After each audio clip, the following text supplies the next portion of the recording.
I have no idea what time I scheduled this show for.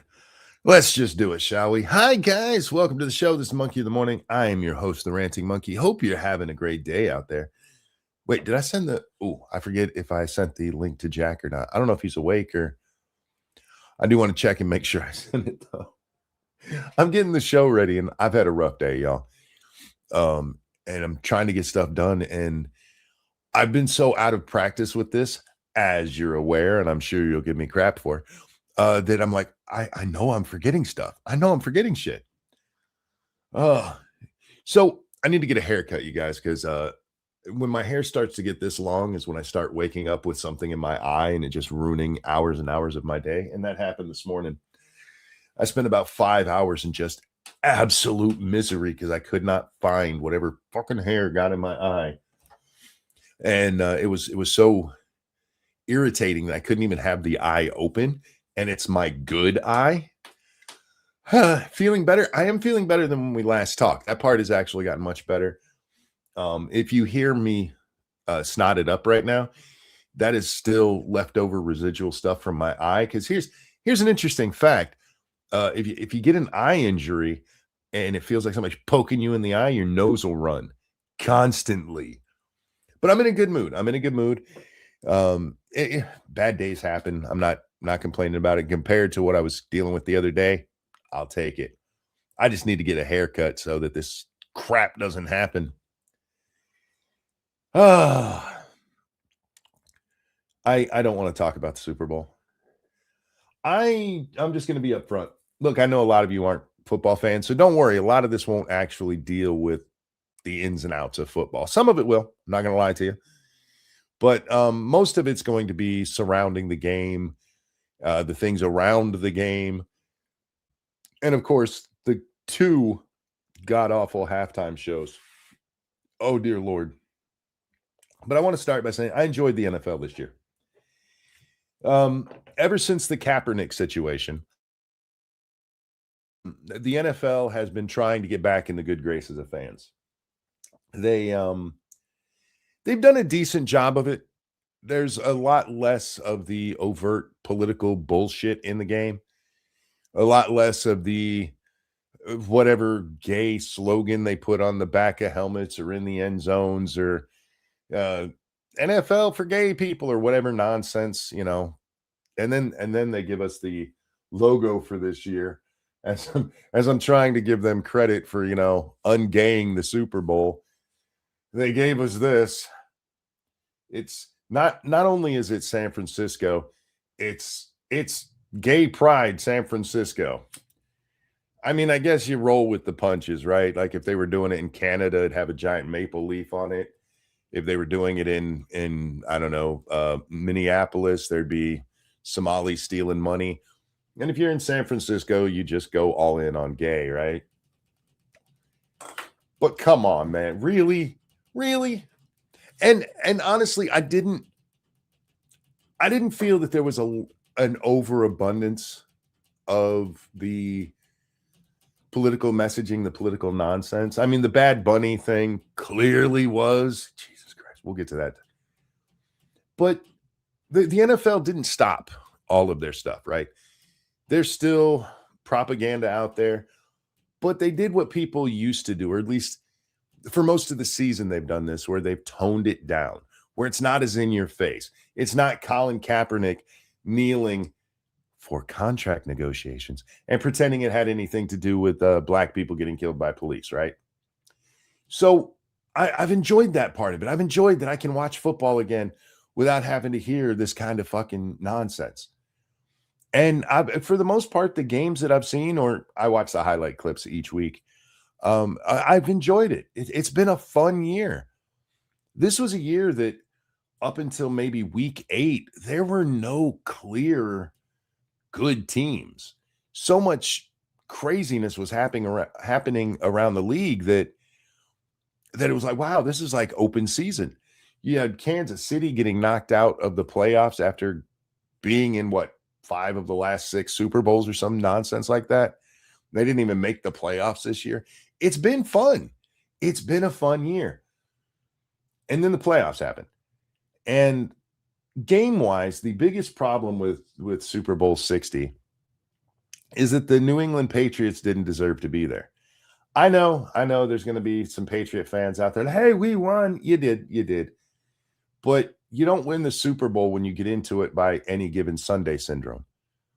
For those of you who aren't football fans, any given Sunday just means that every team has a bad day. Every team has a bad day. The worst team in the league can beat the best team in the league if, shit just lines up wrong. Your quarterback is off that day. Your defense, for some reason, can't figure out how to tackle that day. It happens. And the Patriots, the only reason they beat the Broncos is because Bo Nix, the Broncos quarterback, broke his leg on the second to last play of the divisional round. All right, some inside football for you non-football fans. There's different types of playoffs. The first round is the wild card round, then there's the divisional round, then there's a championship round, and then there's the Super Bowl. On the second to last play of the divisional round, which is the second playoff rung, Bo Nix, the quarterback for the Broncos, breaks his tibia. Fractures it, I believe. He didn't actually break it completely. So he's out. And so they bring in a backup quarterback. And the New England Patriots barely beat the Broncos with a backup quarterback. If you needed any other proof that they didn't belong in this game, that should be it right there. They backed their way into this, and they have the makings of a good team. They're an all right team. They should have been a spoiler team this year. Thank you, Corey Suzuki. It started snowing too, LOL. And you know what? Here's the thing. Both teams play in snow. So that wasn't really an advantage for either team. There is a slight advantage to Denver because they're playing in Denver, and that's the Mile High City, and people who go there and play will tell you they get worn out a lot faster. But still, fuck. Prince better than all. If you're talking about halftime shows, how do you beat Prince playing Purple Rain in the rain? You couldn't have planned that better. That wasn't fake rain. It actually rained while he's playing Purple Rain. Anyway, although I do think there have been better shows than Prince, but for optics, absolutely the best. All right. So anyway, you as the NFL, you still have to hype this up. Everybody knows that New England is the underdog, but they hype it up like these are the two best teams. Look at them. Mike Vrabel, the coach for the Patriots. And look, he's first guy who played for and coached the same team in the Super Bowl. They've got a real chance. No, they didn't have a chance. I get that you have to hype it up, but couldn't we all just be honest about it and be like, well, it's going to be a game. And it was. That's what it was. It was a bad game. And I blame both coaches for that because neither coach coached well. Both defenses played pretty good. They both got pressure on the quarterback, and neither coach started throwing in like screen passes or quick slants across the middle. They were just like, yeah, hurt our quarterback. It'll be funny. I honestly, how they didn't make changes to that is beyond me. You're playing New England, for fuck's sake, and you guys are New England. That was Tom Brady's bread and butter, a quick slant over the middle. And like none of them are thrown in this game. When they are bringing both of their linebackers at you, leaving the middle of the field wide open, the fuck are you doing? I digress. I said I wouldn't get too deep into football. But by the second quarter, look, the first 9 series. A series is each team's turn to use the ball for you nerds out there who don't watch football.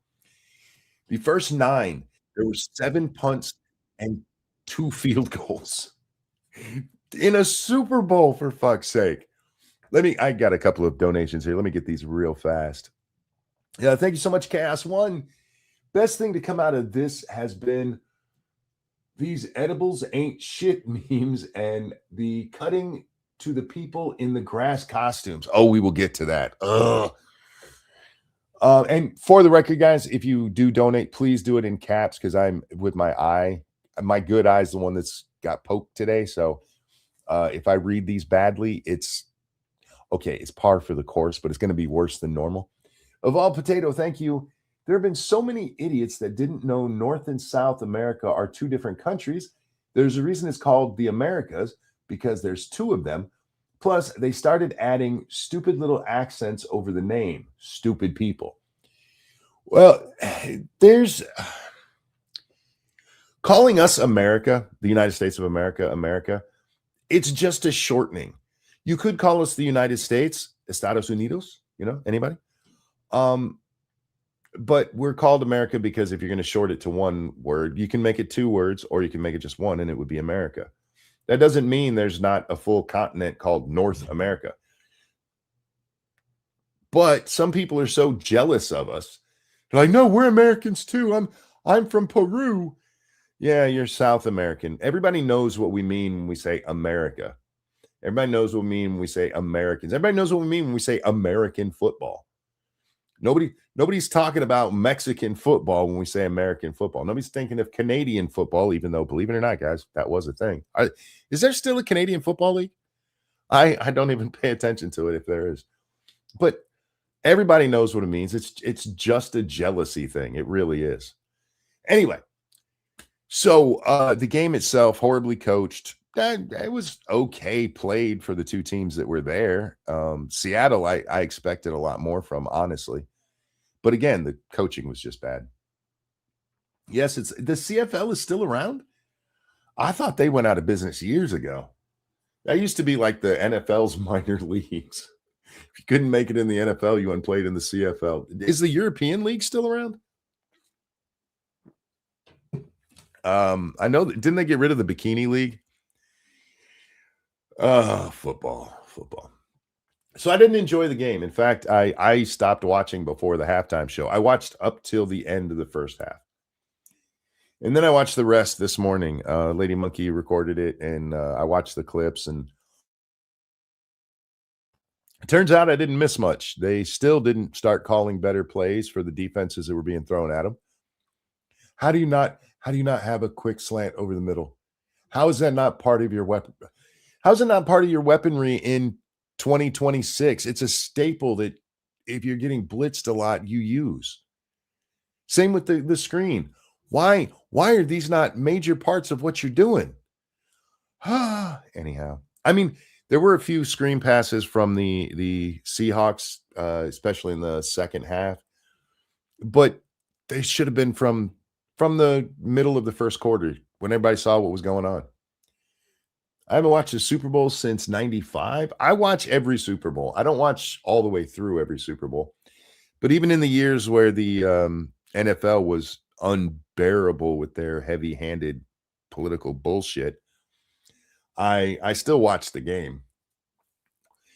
And in my house, the game is more than just the game. It's a family time. And while my daughter, son-in-law, and their kids weren't able to make it up, my son and his woman and their kids came over. So it was a fun day. Quick aside. My son's youngest, this child, ever since she was born, she has been Papa's girl. There have been whole months of her life where the only word she has said is Papa. When she's too wound up, her mom will send me a message asking me if I could send a Snapchat to the little one, because it calms her down and she'll just sit and watch it for hours. Well, she comes over and I'm down here having a cigarette and I hear them. So I go upstairs and she's already made herself comfortable at the table. And I just walk over to her and she immediately just melts into her grandpa. I'm like, oh, hi, baby. And that was the last affection I got for like 3 hours because this child was fucking with me. I would be like, hey, come give grandpa a hug. And she'd go, no. And she'd run over and hug grandma instead. And she would do it on purpose. And then she'd look at me and smile. I was being fucked with by a 2-year-old. And it was funny as hell. I had a great time. But the child was playing with my affections. She did eventually come cuddle with grandpa and went back to being grandpa's girl. But yeah, for like 3 hours, she's just like, I'm not going to show you any attention. But yeah, so it's a family day for us. And it is kind of like a mini holiday. So it's nice. My son's oldest, she got very disappointed because she goes, Grandpa, are the cousins coming over? Talking about my daughter. And I'm like, no, baby, they're not coming up for this. She's like, but why not? And I was like, because it's only the Super Bowl. I don't know how to answer that for a 7-year-old. Because, family time's supposed to matter, but it's not like a holiday. It's the Super Bowl. I see my internet's going to be a dick tonight. That's going to be fun. Anyway, so let's talk more about the game. I remember years and years and years and years ago. I don't remember what Super Bowl it was exactly. I want to say it was one of the Bronco wins. But at the time, Third Rock from the Sun was a very popular show on NBC, and NBC had the rights to the Super Bowl that year. So they make a 2-part episode of Third Rock from the Sun where they actually incorporate the end of the game.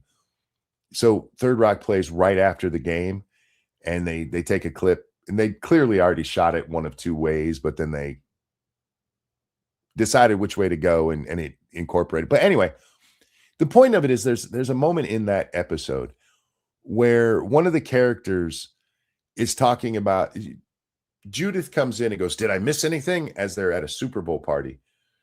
And Don's like, "You missed so much already. You missed ESPN2's pregame coverage of the ESPN pregame show, which is gonna," and he just lists off all of these things. And it occurred to me as I was watching the other day, even back then, it seemed like too much. And Super Bowl coverage would start at like noon. At noon would be when, it really kicks off, even though the game's till 6. But I realized this year just how fucking much pregame stuff there is. That shit was started at like 8 in the morning. There's really not that much to say about a Super Bowl. What's up, Jack? Yeah, how's it going? Living the dream, my friend. I hear you. You feeling better? Mostly, yeah. I appreciate the concern. Thank you, sir. Yeah, you sound a lot better. So even back then, they'd already started making the pregame too long. And I was watching this year, and I was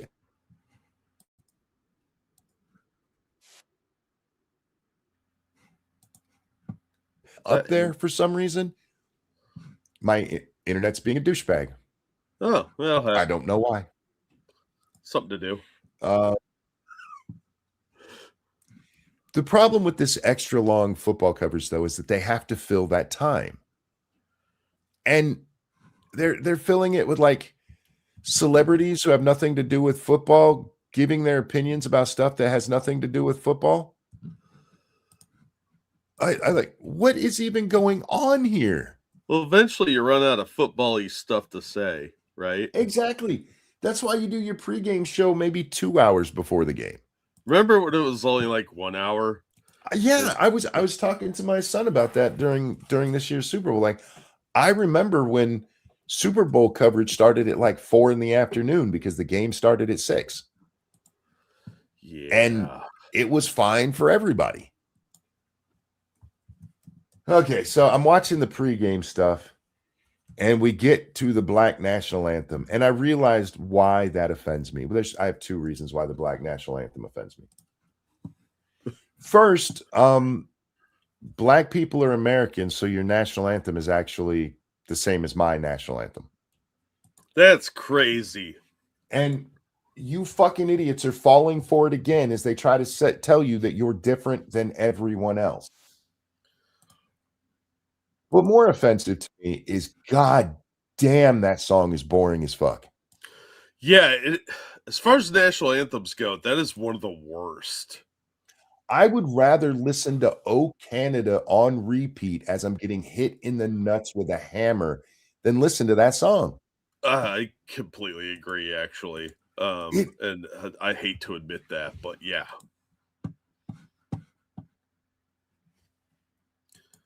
Yeah. Oh, Canada, if you guys haven't heard it. National anthem. At least make it something fun. Fuck the police. Well, make it fuck the police.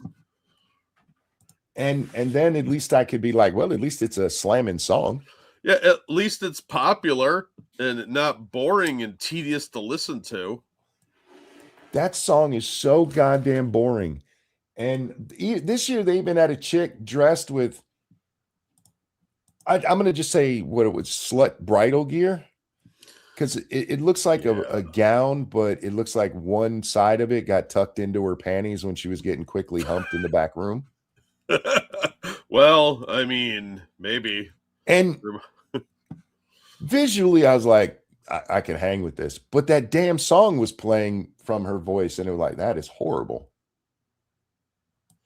Real quick, let me get this. Tyrai, thank you so very much. When I was stationed in South Korea and Japan, I watched the Super Bowl because if you watched the Super Bowl and had a beer, you didn't have to go to work that day since the Super Bowl plays Monday morning because of time zones. Nice. Look, you should watch the Super Bowl because it's fun. Even if you don't enjoy the game, the camaraderie of like a good Super Bowl party is fun. But I get why people don't like football, even former football fans. But so I watched the Black National Anthem. I also see for some reason they have Green Day singing. Green Day put on a mini concert on the sideline before the game because of reasons. I don't know. And then before they sing the national anthem, they sing America the Beautiful. How many songs do I need before my game? 8. And then they sing the national anthem. And I don't know who this guy is.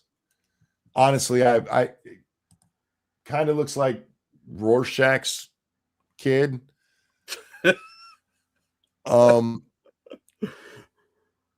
But we can't play a lot of this because we'll get hit for it. But I just want to play a couple of bars here. Why is he singing my national anthem like an R&B sex song? It's not a sex song because makes chicks wet, right? That's this thing sounded like he was trying to make our national anthem a take you to bed song. I love our national anthem. I really do. It is the awesomest national anthem on the planet. As George Carlin pointed out, it's the only ones with rockets and bombs in it. That's true. It's true. And in the right singer's hands, it's amazing. Chris Stapleton a couple of years ago, god damn, I still listen to that. Yeah, there's some really good performances of it out there. I didn't like Whitney Houston's, but I understand why people did.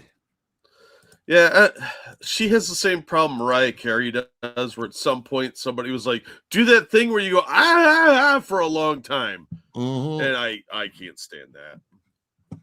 I pointed out to my wife, they never do that with deep voice singers, and she didn't understand why that was interesting to me. Like, look how high she can go. Nobody does it with how deep they can go. Right? Now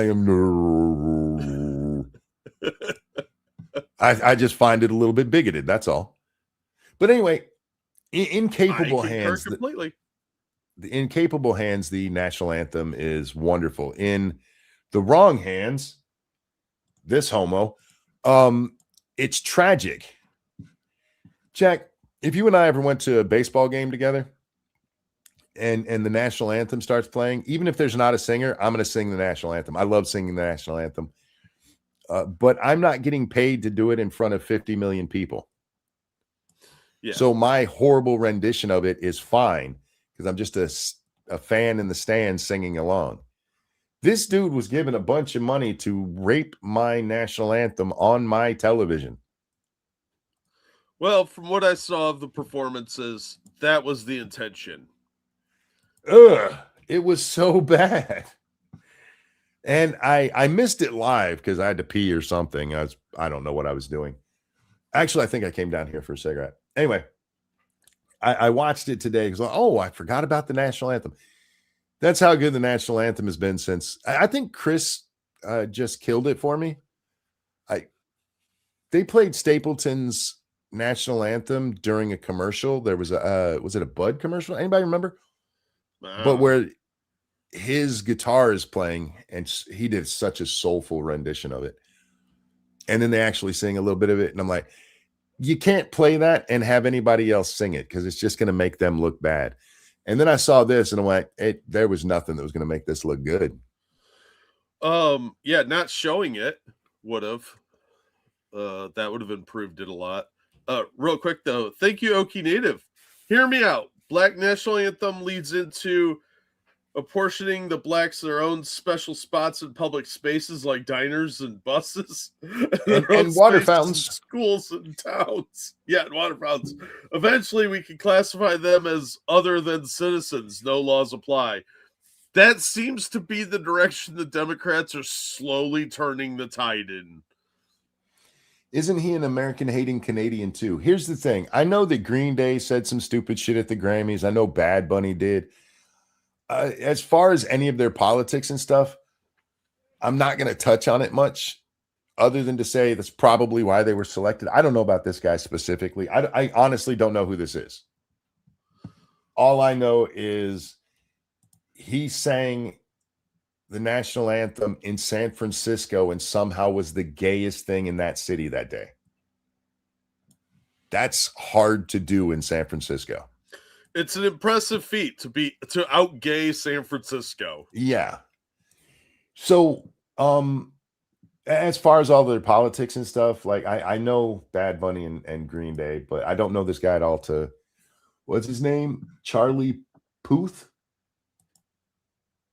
Charlie Poop? What? Charlie Poofster. I don't know. Don't yell that on a racetrack. It's Australia. For my Australian fans, you might want to turn it down a little bit because I just said the P word that you can say on the news but still get arrested for. Well, we're technically journalists, right? That's true. That's true. We're allowed to do that.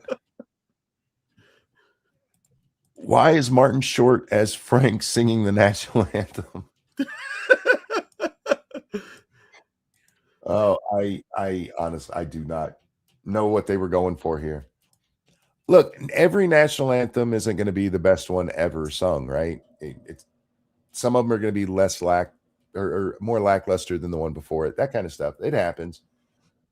But in this case, I mean, how do you sing the American national anthem as a love song? Well, I mean, look, I love America, but that song's not supposed to be romantic. No, it's a defiance, is what it is.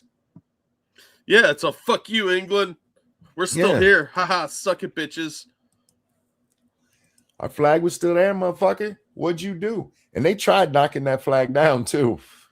Oh, they tried so hard and it failed so miserably. They spent all night trying to knock that shit down. And every time they did, we put it right the fuck back up because that's who we are or used to be. All right, so we can move on from this and move over to this. Now, I apologize for the coloring on this. This isn't because of me. For some reason, the video on YouTube of the halftime show from the NFL has been run through a dark filter. I don't know why. I think they're just all black, dude. No, they're not. They're Latina. They're mostly Latina. Yeah. Oh, that explains the big booty Latinas. Yep. Okay. Actually, most of them didn't even have big booties. I intentionally picked this moment using the comma and period key. I got it right as they popped what little butts they have up. I don't know, all these chicks look fat to me. So, except for number 2 on the left, she's probably the skinniest one. Yeah. I'm so glad you never had children. Your daughter would kill herself. Does this make me look fat? Shut up, Porky. I'm watching TV.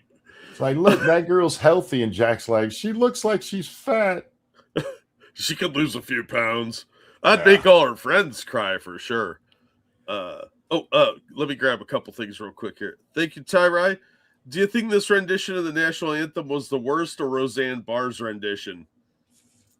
Roseanne Barr did it on purpose. Yeah, this guy was trying. So I would have to say his. Hers was just spiteful and mean. Yeah, she was just being a shithead comedian, thought she was being funny. Yeah, that thought that was edgy, and it was a little too Yeah. edgy. Also, thank you, Evolved Potato. At least they haven't been changing your national anthem every decade like they have with the Australian one to make it more diverse. Now they're trying to replace it entirely. Yeah, I don't know how you guys put up with this shit. Like seriously, Australia, what are you guys doing down there? All right, so this is Bad Bunny at the halftime show, Jack, and I'm just on for clarity's sake. I did not watch this when it happened. I watched it this morning because at halftime I was so bored with the game, I went to sleep. I was in a lot of pain. For some reason, my leg decided from the hip to the knee yesterday it was going to make me hate myself. Oh, Yeah. that's a bad spot to have that happen. And so I just went to bed and I woke up this morning and I watched this and I watched the Turning Point one. We'll get to it. Don't worry, guys. I'm going to comment on that shit too. I don't know Bad Bunny's stuff. I've never listened to Bad Bunny because I don't speak Spanish. And frankly, anytime I've heard of Spanish, you know, like you should listen to this and it's foreign language music, it all sounds like shit to me. The closest that I've heard that is ear pleasing is maybe some baby metal kind of stuff. Oh yeah, I do love baby metal. But that's just because in a lot of metal music, they're screaming and you can't really tell what they say anyway. So the lyrics are less important than the thumping music that goes with it. That's true. That's true. They actually have some talent though, so I'm sure. Well, I'm glad you said that because the first thing I noticed listening to this, and sorry guys, we're not playing any of this because I do not want a copyright strike, is that this guy has like no melody or anything. They call him a rapper, but he sings most of what he's doing, and his voice sucks. There, I mean, even in rap, and most rap artists, they're how do I say it? Their vocals are still pleasing, even if you don't like the music. They sound like they're singing. He just sounds like he's talking off key. Yeah, he's not good. Yeah. I don't get this. Kind of started with Madonna, where they start pumping up Spanish singers. She did it with Ricky Martin, but at least then he learned some English so he could do Livin' La Vida Loca. Yeah. Well, he used to be in Menudo. Sure. And she did that La Isla Bonita song, which was Spanish, I guess, technically. The Beautiful Isle. Yeah. But she really started pushing Spanish singers really hard for a while, and I don't know why. I get it. They were plowing you, but so was everyone else. Oh, Ricky Martin wasn't plowing her. I think he did. I think he did just to, I mean. He was thinking of baseball at the time. He was thinking of a lot of balls. He was thinking of soccer balls and football, all kinds of balls. And I could have at least enjoyed it for what it is if he could sing worth of shit. But he did like 2 or 3 different songs, and there was some other people involved too, and none of them could sing worth of shit. My only guess is that a lot of these people are auto-tuned. Oh, yeah, man. I saw one of the funniest videos I ever saw. There was a woman who did a reaction to the Bee Gees, and her audience was like, oh, you're doing their studio version, talking about how great they sounded. So she did it another one with the live version. Yeah, it's very similar. They sound identical, but you can tell there's differences in the song to where they're really singing. Yeah, absolutely. But this generation is so used to everybody being so overproduced that the idea that people could actually sing is foreign to them. Yep. It's really sad because how you hear people on albums in the 70s is generally how they sounded. There wasn't a lot of touch-up available back then. No, the producing back then was more about getting rhythm and rhyme correct rather than you sounded bad. We gotta try to make you sound better. Speaking of this, I need to take just a moment, Jack. I'm sorry. This is an aside. I've said many times these days, the best band that I've seen where I've seen a live version of them and they sounded just like their studio version is Three Doors Down. And the lead singer just died. Yeah. He passed away the other day from cancer. And that one hit me hard because I'm a huge Three Doors Down fan. Yeah, they were really good. And they were all like really smart too. One guy was like trained as a nuclear physicist or something. Yeah, one of them went to jail for manslaughter for running people over while he was drunk. Well, look, nobody's perfect. And maybe they were protesters. We don't know. But yeah, our customary fuck cancer because yeah, he's the one also I've told if you know who Three Doors Down is, go look up an interview with that guy. When you hear his voice, you will not believe it. Because he has Yeah. had a massive southern draw. Yeah, I would never have guessed that listening to his music. The first time I saw him talk, I was like, who's fucking with me right now? Because this isn't real. Over on the Streamlabs, got a donation coming through. But yeah, so RIP to him. Seriously, thanks for the memories, man. Yeah. I love their music. Jay Richardson, thank you so much. You don't have to share. I'm going to read it anyway. I hope you're okay with that. Every time you talk about your granddaughters, I can't stay mad or angry. Your happiness is so infectious. Reminds me of my father so much, who we lost 3 years ago. I'm sorry for your loss. I really am. But my granddaughters are the apples of my eye. And my children are as well. But there's something about those 5 little girls, man. It does not matter how bad of a mood I'm in. If I see a picture of them, or the other day, my phone, because phones do this now, they made a collage of different pictures of Little Butt from over the years. And as soon as I started watching, I just melted. It's hard to have a bad day when they exist. Yeah. Well, I mean, that's the nice thing about pictures. They bring back memories and you get to relive those moments when they're young and adorable and not asking you for money. Kryptonite still rocks. It's Not My Time is probably my favorite of theirs, but it's just for that moment where the music stops for a second and then kicks right back. Let Me Be Myself, although it was ruined by Geico commercials, is a great song. Yeah. Landing in London is one of my absolute favorites. And I wish there's a version of Landing in London that they did with Bob Seger. I wish they would have given him a few more lines in when he did it with him, because they really do sing well together. I didn't hear that one. I'll have to check that out. Anonymous, thank you. Haywood, you blow me, my Dixie wrecked. That's a interesting statement, and I hope Haywood answers you. Anyway, it's so sad to go from talking about Three Doors Down back to Bad Bunny, because you talk about musical talent versus no musical talent. That's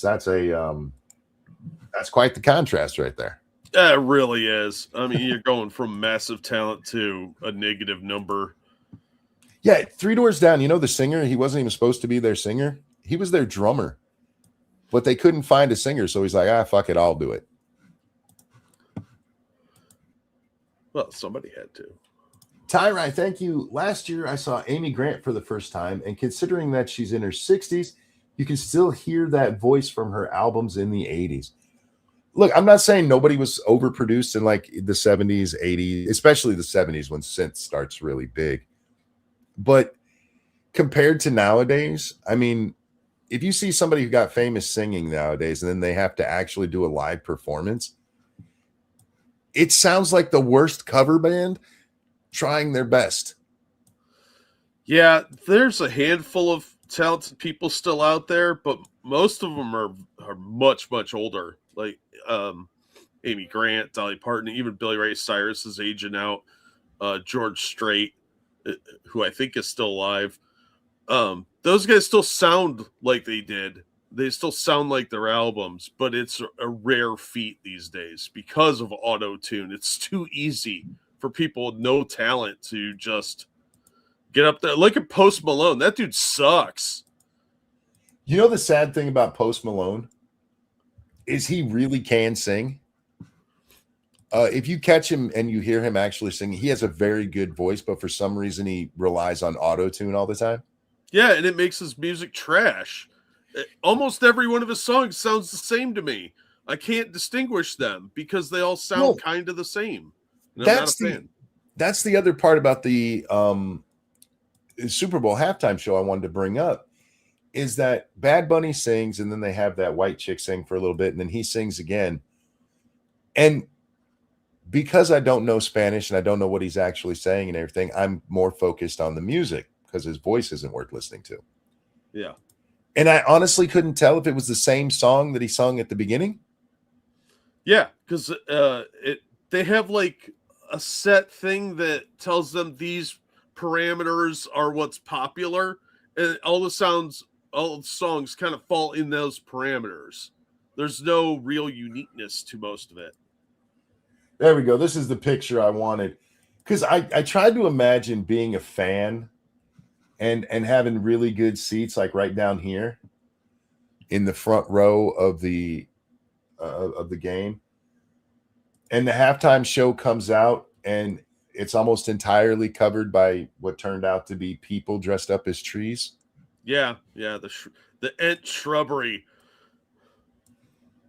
I get it. He's proud of Puerto Rico and everything. If you wanted to actually make it look like Puerto Rico, why didn't you throw trash all over the ground and have people and politicians in handcuffs? Yeah, or people stealing wallets, because they just rob you blind in Puerto Rico. How about a nice big a nice big storage shed full of FEMA supplies? Yeah. Oh, that'd have been fun. Everybody dressed up as like cargo. Suddenly the boxes dance away. It just from start to finish, this was bad. And this is where I will talk about. The only reason that he was picked is because Trump has gone against the illegal immigrants and they're like, we're going to stand up for the Spanishers. Okay. So edgy. Win, I guess. Yeah, wow, you really showed Trump. I don't have much more to say other than I've seen some bad halftime shows and I want to apologize to those ones for what I said about them. Right. I didn't know how bad it could get. Yeah, it's sort of the Star Wars prequel. Yeah. Effect. Like, I thought you were bad at the time, but looking back, boy, did I underestimate that. So let's talk about the other halftime show because Turning Point USA decided to do their own halftime show. Yes. I didn't know this. I saw this morning. My daughter told me she realized that Kid Rock was more kid-friendly than Bad Bunny. I was like, yeah, it's sad, but true. Yeah.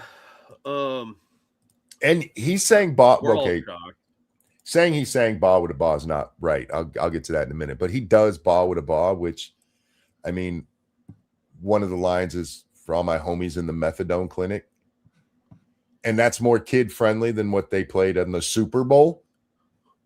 Oh, absolutely. Yeah. At least nobody was twerking here. Methadone is. Thank you, Rodline. Does Bad Bunny look like a little Hassan Piker? He kind of does have a Hassan look. And Anonymous, thank you. Twerking fatties at the halftime show wasn't on my bingo card. They weren't fat. Stop listening to Jack about what women should look like. They're fat. Look, the only part of that I enjoyed was the chicks shaking their butts, but that's what made it not kid friendly. Yeah, you know what you could hear the whole time? Moo, diddy, moo, diddy, moo, moo. Isn't the line about getting clean? I mean, if you know the song Ba with a Ba, most of the people he's giving shout out to are degenerates. All my homies in Cell Block C, pimps. Who else does he?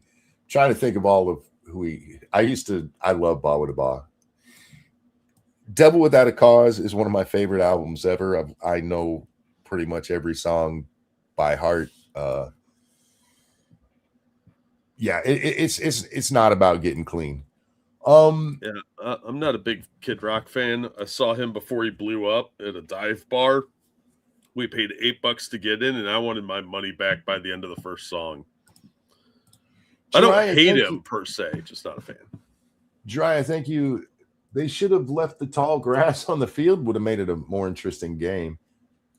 And thank you, Kamala's vaginal HPV tumor, who says team sports are gay. Depends on what team you play for. Just saying. That Sheryl Crow song was good. If you're talking about the one that he did with Kid, or she did with Kid Rock, that's called Picture. And I do love that song. Anyway, I'm going to play a small clip from the Ba with a Ba performance, because I'm watching this and I immediately like, are you kidding me? I want to assure you guys, even as bad as my internet has been tonight, this is not going to be video skipping.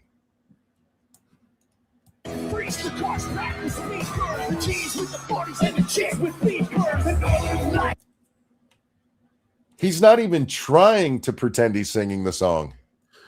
Actually, they did explain this. There was a syncing issue, because if you watched Posobiec, it wasn't doing that. So there was some sort of syncing issue. It wasn't him lip syncing. It was a lip syncing issue. No, he wasn't lip syncing. It just looked like it, because there's other video of him doing that from a different angle, and he's not lip syncing. It's just a syncing issue on their televised end because of Rumble's shit service. You are here for a first. Jack, would you like to buy a bridge? No. You sure? Because I got a bunch of them. No. I honestly don't think he was lip syncing. I think it was just an issue with the Rumble, because I've seen how bad Rumble has been lately. When he brings the mic down and the gap between, if you listen to the words, again, this is a song I know very well, and that is quite clearly the studio version of the song. Oh, yeah, I might be wrong, but it did look like it from that other angle. So that is quite clearly the studio version. But yeah, this was horrible. He goes on to sing a slower song, and that one he sang. Kid Rock can sing. Let's not get carried away now. But he's 55 and singing Ba with a Ba after 5 decades of booze and cigarettes is not easy jumping around a stage. I don't hate him for doing it. You should have picked a softer song that you could have sung. You should have done Only God Knows Why. You're on Turning Point USA. Do Only God Knows Why, for fuck's sake. I've been sitting here trying to find myself. It's nice and slow. You could have done that one. But you went with Ba with a Ba, which you are way too old to be trying to sing, sir. I was just thinking of Ashley Simpson when she was on Saturday Night Live. I kept waiting for him to just give up and fake dance. Oh, anyway. I forgot all about that Ashley Simpson fiasco. I will say this, though. Conservative estimates is 5 million people watch this. Turning Point says 10 million people watched it. Either way, millions and millions of people tuned in to watch something other than the Super Bowl halftime show. And this isn't the Puppy Bowl. No, that's awesome. It is awesome. The Puppy Bowl, I'm not even, a dog fan, but Lady Monkey would want to watch it, and we turn over and watch some puppies wandering around and piddling themselves. Yeah, Puppy Bowl and Kitten Bowl are the highlights of this time of year. Yeah, it's awesome. Mostly because I'm not a sports fan and I like animals. I just expect a certain kind of music to be playing at the halftime show. Frankly, I think they should go back to marching bands. I've been saying this for years. There are plenty of college bands out there who put on a good show. Yeah. Give them some publicity. Let them come out and do the halftime show. For a couple of reasons. One, they're way more entertaining than what we've seen out of the halftime shows lately. 2, they can actually play music. And 3, they tend to play music that goes well in a stadium setting. Yes. I would argue that classical music would be far superior to most of what they're doing now because of the acoustics of those arenas. It might be. Like go find Andre Ryu. I doubt that dude's doing anything this week. They could have had him do it. It would have brought in all the old people for sure. My parents love that dude. I just say give us some music that actually goes with the game. And we haven't been getting that. Even when they did the rap, when they had all the rap stars up there, they were some of the worst songs they do. Get something with a pumping fucking bass, dude. Why can't they get the army orchestra to play like 1812 overture? Can you get cannons? We're trying to make it more interesting. That's why. It's got cannons. Well, a lot of stadiums they fire cannons just at a touchdown, so that's not as interesting anymore. I know you don't watch football, so live ammo. If they use live ammo and actually the players had to stay on the field and dodge it, that could be fun. What if they did gladiatorial arena with illegal immigrants? No, because they'd expect something when they win. Yeah, they're gonna live. But that was out loud. My bad. But not here. Yeah. Anyway, I didn't have much more to say about the halftime show from them, other than their song selection was just as bad. None of it was fun or pumping or what I want from my football music. What they need to do is find the guy who put together the Madden soundtracks back in the 2000 era, because that guy knew how to pick music for football. Well, that's fair. Not the guy who's doing it these days, because he's clearly tone deaf and retarded. But yeah, so this was like the worst Super Bowl experience of my life altogether. I've seen, okay, I was going to say worst halftime shows. I've seen almost as bad halftime shows. I've seen worse national anthems, because even the guy trying to seduce me with my national anthem wasn't as bad as a couple of them I've seen. But I'd taken in totality, from the overly long coverage of it to how fucking boring this game was. Yeah, it was just a bad experience. Just a horrible experience. And you know what, NFL, I want you guys to do me a favor, because part of the reason the last 2 Super Bowls have been boring as shit is your fault. Stop letting them kick that fucking gay football. A few years ago, they changed it so that they use a different ball when they're doing kicks, and the ball travels further. So teams who shouldn't have scored are now scoring from 65 yards out, when before they'd be lucky to make a 50-yard. Go back to the original footballs for kicking to keep the garbage tier teams out of the Super Bowl. That's all. I think they should be allowed to tackle. Like, you should have one guy charging the kicker, so put a little pressure on him. There's usually 2 or 3 guys charging the kicker. This is how you can tell Jack don't watch football. No, I don't. What if we give them like slingshots? Patriots were not prepared. It showed they were as prepared as they could get. They didn't belong there. They were the benefactors of other teams being seriously beat up. I mean, seriously, they win the championship round because they're playing a backup quarterback in the snow. They had no reason to be there. Anyway, so there we go. That's my coverage of the NFL, and the season itself was fun. I had a lot of fun in this season. The playoffs were mostly disappointing, and that Super Bowl was god awful. Now, yeah, luckily the NFL knows what its fans want, at least on the field. And so I hope we're going to see some changes in this offseason that'll make the game more fun again. I doubt it. Well, they've been working with the kickoff, because it used to be they'd kick off and everybody run at each other, and then they're like, too many people are getting hurt. So they changed where they kicked from and when people can start running, and then they're like, not enough people are getting hurt. And So they changed it back this year to a kind of a middle ground from where it used to be and where it was last year. And it was a little bit better, but just understand, you have steroid monstrosities running as fast as they can at each other, often on artificial turf, wearing gladiator armor. People are gonna get hurt. It's either stop watching it because you can't take that people are going to get hurt, or just understand that people are going to get hurt. Yeah, there's risk in any game or pretty much any activity you do. You run the risk of getting hurt. So that's just life. Suck it up, you pussies. Real quick. Oh, sorry. Go ahead.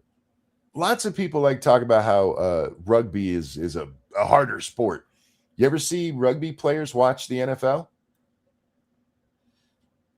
Because the NFL will straight up put you in danger.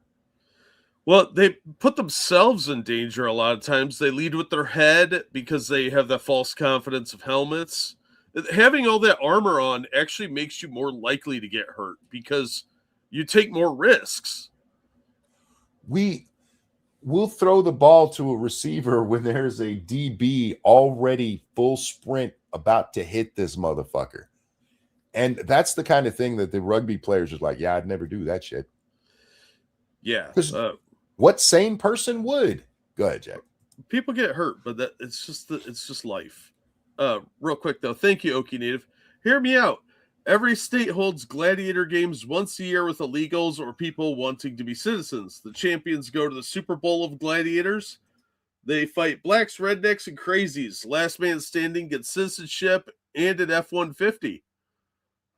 Ooh, the rednecks would definitely like F-150. And if you're already a citizen, and you're like one of the champion gladiators or whatever, maybe we give you a cash prize in its place. Thank you, Sephirus. The NFL has been trying to appease the CTE Karens. And I get it.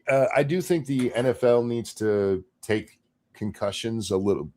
Look, my favorite football player ever shot himself in the heart so his brain could be studied because people weren't paying attention to the concussions these guys get.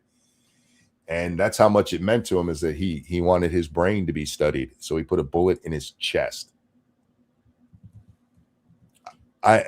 There's some shit that they need to maybe take a little bit more care on with concussions. I mean, back in the day, they were shooting these guys up with everything to keep them going out on the field. But Donovan McNabb played half a fucking football game with a broken fibula. You don't do that just on grit. You do that on numb it up, coach, and send them back in. So I'm not saying that they shouldn't have taken any precautions or that they shouldn't pull people out more often. But you do have to understand at some point there's just no – you pull them out when they get hurt. You can't stop the hurt. That's all. So I'm not against them, trying to make it a little safer and stuff, but part of their safer is what Jack was talking about, and I've had that rant many times. You really want to make football safer? Take off their pads. Yep. People take less risks then because they don't want to get hurt. Yep. It's a false sense of security. Like any kind of armor is, though. I mean, you get a bulletproof vest, you're still running the risk that they have Teflon bullets or they're going to stab you because it's not the same type of material. Stab proofing is different than bulletproofing, as sadly many people have discovered over the years. Do this with your friends the next time you're together. Bump your heads together like you see them do in their helmets. Just greet each other that way for a week and see how often you want to do it. Be like, I can't see you today. I stepped on a Lego. I'm gonna be down for a couple of days.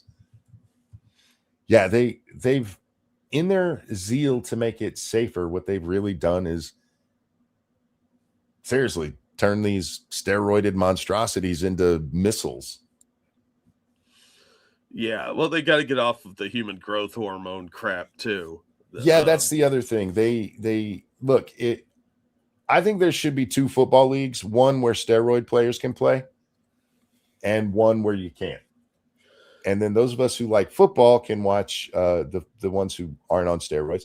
And those of us who enjoy people getting hurt because, they're taking horse growth hormones, we can enjoy that side too. Yeah, and then you can put spikes on their shoulder pads and all the other bullshit you want too, because rules. Yeah, Real quick. I'm not against players getting hit hard and shit. I love watching somebody get hit hard. That shit's funny. Yeah, I don't give a shit about these people, so I have no personal investment. So when they beat the shit out of each other, I don't really give a damn. But hey, I'm a bad person, so. But thank you, Frosted Glass. Working on a better Black Anthem. Can't talk. Yo, G, can you see that hose pants are so tight? How so proudly we bailed at the police lights gleaming, whose crack pipes helped us through the Waffle House fight. Oh, I can't do this without fucking up. Or the Walmart we watched were so ratchetly twerking. Frosted.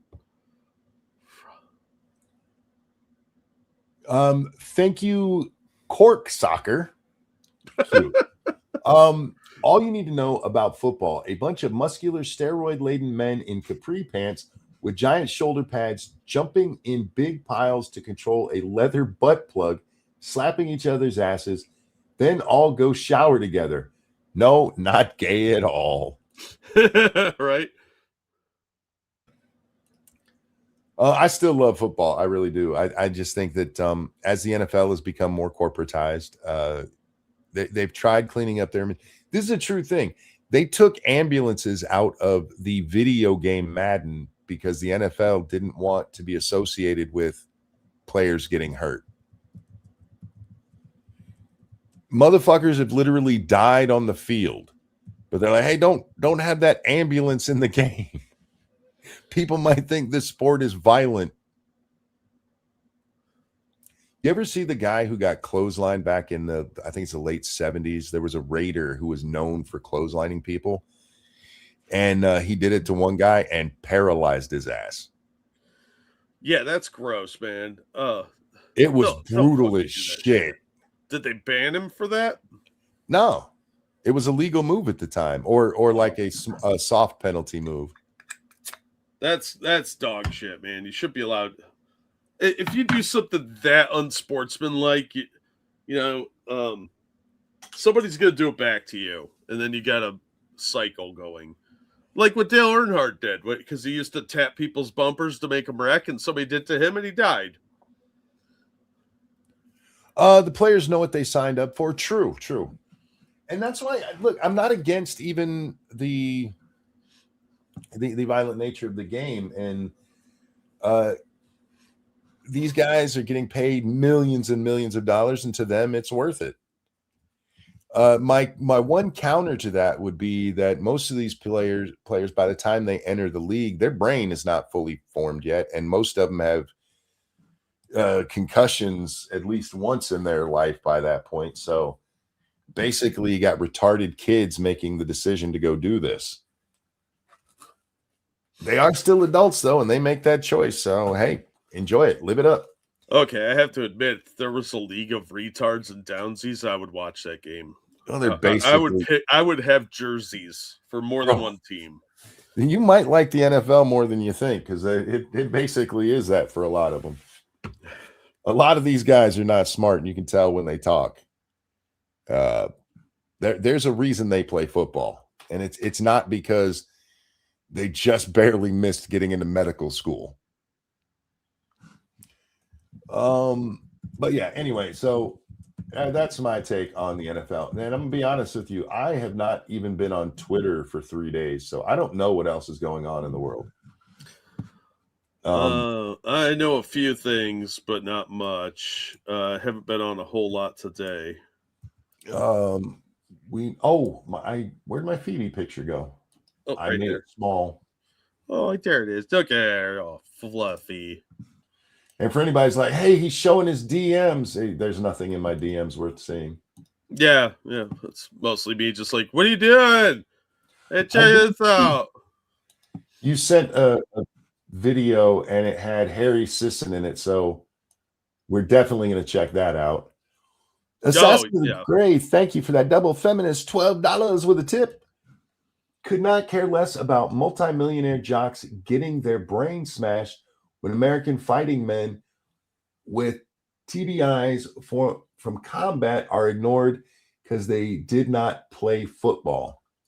That's a fair take. Yeah, absolutely. And you're 100% correct. Especially because these millionaire sports people bitch constantly. Every time I see an interview with a sports person, they're either saying something retarded or they're complaining. And sometimes it's both. I don't give a fuck about what some celebrity sports player thinks on anything. I take them the same way I take anybody else. Everybody's allowed an opinion. Most people are stupid though, and I don't take their opinion just because they're sports people. I listen to what they say. Feel the same about Hollywood actors. I know a lot of people like Hollywood actors should never shut up and act, but all of them will tell me how much they like what Kurt Russell said. Yeah. Like, but he's a Hollywood actor. You shouldn't take his what? Why is it okay what he said? Well, he doesn't sound like a retard, so he's not complaining. We should listen to what they're saying rather than just because of their, profession or nonsense. Now, chances are, as Hollywood actors, you can probably just dismiss them. Yeah, it's a general rule. It's pretty easy to, as a group, dismiss them. Every now and then, somebody will say something reasonably intelligent, but you're sort of caught off guard when that happens anymore. Well, see, people say I've never heard anybody say politicians need to shut the fuck up because they don't know what they're talking about, even though that's way more true for them than Hollywood. I think we say that on a pretty regular basis. But the general public at large. Yeah, that's fair. People somehow still believe that our leaders are not retards. True. So I don't know how, but you do have a lot of people. I saw Emaru is getting a bunch of shit right now because she didn't come out and condemn something. I forget what. Oh, ICE. That's what it was. Yeah. So all of the mean girls on Twitch are jumping on her because she didn't give. And all she said is that if you're looking for your political opinion from a streamer who doesn't do politics, you have bigger problems than I can help you with. I'm with her on that, but they still had to give her the struggle session.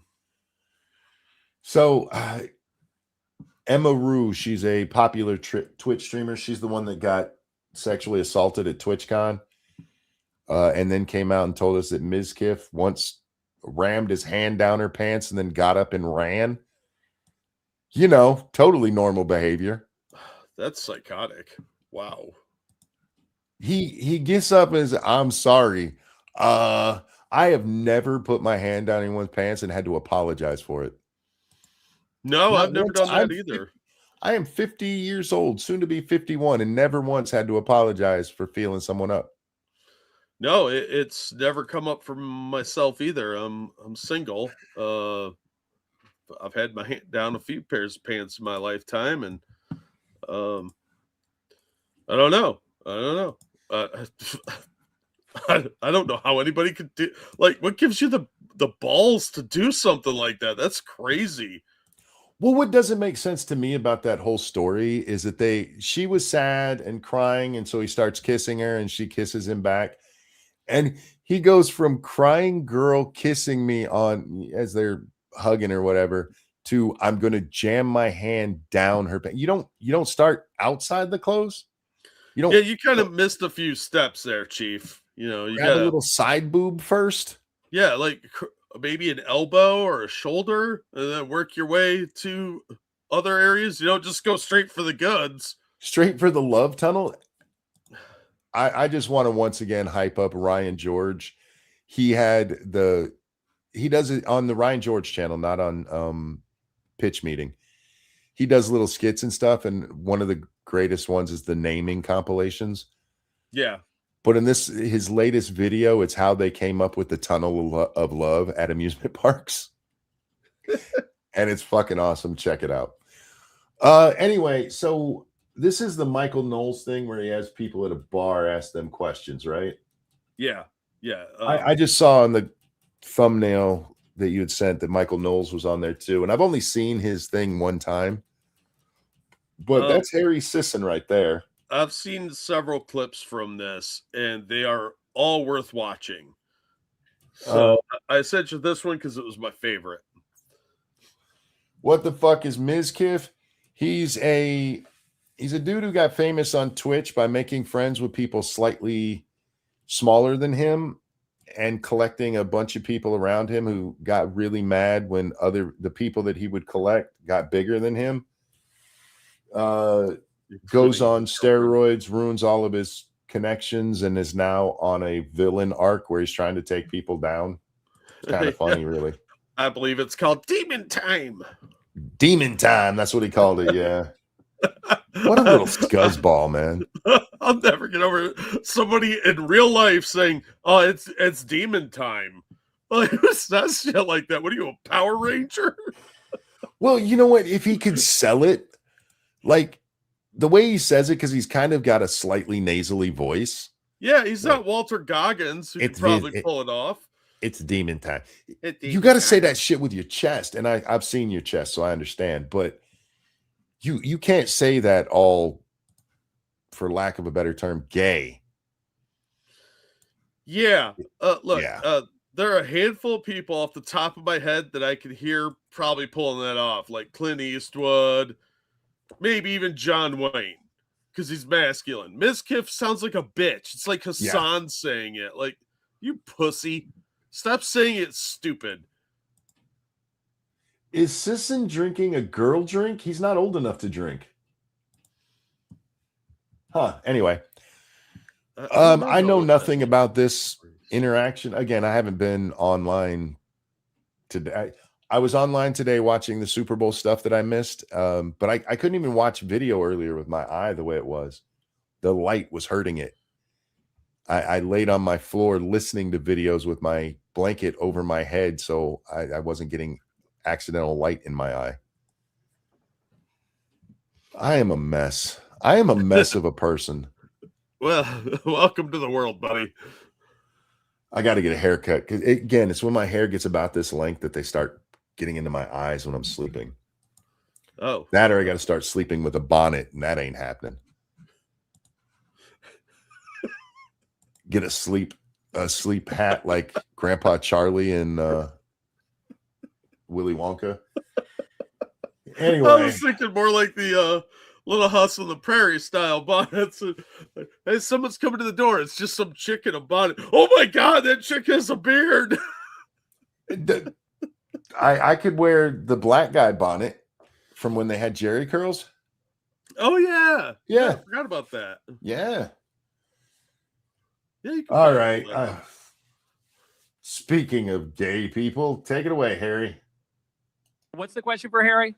I know the question is, are you willing to do what Maura Healey asked the citizens of Massachusetts to do and house illegal immigrants in your own home? Because she asked us to do that. Okay. I wasn't willing to do that, but I was wondering. Did you see the guy who went to Billie Eilish's house? Yeah. I watched Bering's video on that, and I hadn't heard of that guy before, but I went and watched the clip that Bering brought up in his video where that guy was talking to one of these trans rights supporters. Oh my God, that woman was a moron. Yeah. Anyway, so should you open your house to illegals? You and your great heart, and that's exactly the point I'm about to make. You're very easily entertained. You with the White House. Very easily entertained. So you're making the point I was about to make, which is it's voluntary. Frank Hubbard, thank you. Did you just call a do-rag a bonnet? No, actual bonnets, bro. Actual bonnets. Yeah. Don't become really popular till the 90s, and a do-rag is really tight. And when you have a Jerry curl, you're trying to keep a little fluffed up. You don't want that tight against your head. Oh, no, not at all. It would flatten it out way too much. Anyway, okay, it's voluntary, right? That's what Dickhead just said here. Yeah. I am against illegal immigration, so them coming in here is not me voluntarily letting them in my country. No, in their homes. I know, but the analogy for that is letting them into your home. Well, that's voluntary. Well, if letting them into my home is voluntary, then why is letting them into my country not the same? You're full of hate facts. Frosted, thank you. It's voluntary for now. Well, they'll never, I mean, because of the quartering clause in the Third Amendment, I don't know that they could ever force us into putting illegals in our houses. They're not troops, so maybe I they could could see get around somebody it. trying that. I could too, but I could also see the Supreme Court ruling that this is about being secure in your own home, so they can't do it. Yeah. Yeah. So anyway, asking citizens to step up if they want. Nobody's forcing you. And by the way, we already have programs. but the question was, would you do it? Notice how he hasn't addressed that part of it. He does him and the other guy do this throughout the entire show. Yeah, because the question was specifically, would you do that? And he's like, oh, this is supposed to be your it's voluntary. Yeah, but would you volunteer, dickhead? That's the question. Thank you, Jiraiya. Sisson is the equivalent of Fuentes on the right. Okay. The only thing I'm going to correct you there is that we know that's not entirely true, because we do know Harry, as gay as he looks, likes to abuse women instead of men. Not abuse, I'm sorry, emotionally abuse women. I should put it that way. Yeah, I don't know. I bet he goes both ways. He might. But Nick is straight gay, so there is a little difference. That's all. Anyway, dodge that question, son. Quiet. You right there. Be quiet. The Be question quiet. is, will you? I know. I'm getting to it. I'm getting. Just be quiet. I'm getting to it. If you listen. He says he's going to get to. But you already answered. We see this a lot in debate style things where people are like, hey, you didn't answer that. No, if you just listen, I will. Okay. And then they go on forever about how they will. Yeah. And then they never do. They'll talk about anything but. Will you let me speak? Will you let me speak? Yeah. Will you let me speak? Come on, interrupt again so I can say it again. Go ahead, I'll believe him for now. Okay. So you don't have to. It's voluntary. By the way, we already have programs where people have sponsors in the United States of America. Those are programs that existed under Donald Trump and Joe. Does he understand what sponsor means? That would imply legal immigration, and that's not what's being addressed. It's not. And as a sponsor, you can take people into your home, but that's not all sponsorship is. Yeah.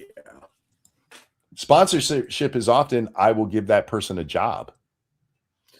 Yeah, or I'll be financially responsible for them in their room and board and their basic needs, not be a leech on society. Biden, now Donald Trump. So you can have a sponsor. And this is nothing new. What your governor is talking about is nothing new. So I don't know why you're taking particular objection to that. Because she's encouraging it. She's calling on people to do it as an active measure. It's voluntary, correct? It is. Okay, great. No problem. So the government's not infringing on you. The government's not infringing on you whatsoever. It's voluntary. Nobody said the government was infringing. I haven't watched the whole thing, Jack. But her question had nothing to do with the government forcing you to do this. I've noticed this is a tack that the left likes to take. This is called straw manning, despite what your liberal friends might tell you, because to liberal friends, straw manning is beating their actual argument. But he's arguing against something nobody said. That is the literal definition of straw manning. Yeah, he's creating an alternate scenario loosely based on your question. It's sort of like inspired by a true story. Yes, exactly. Voluntary, and unfortunately, I will not be taking anybody in because I have a 1-bedroom in New York City. It's very expensive. So hold on, you have a 1-bedroom. That means there's at least 2 rooms. No, let's not get ahead of the audio.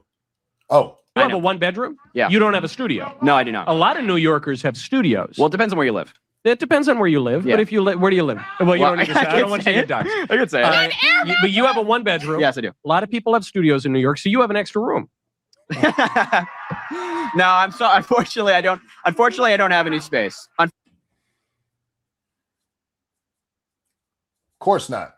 Of course not. You and Billie Eilish, you just don't got no room for being that person that you think we all should be. Yeah, it's NIMBY, not in my backyard.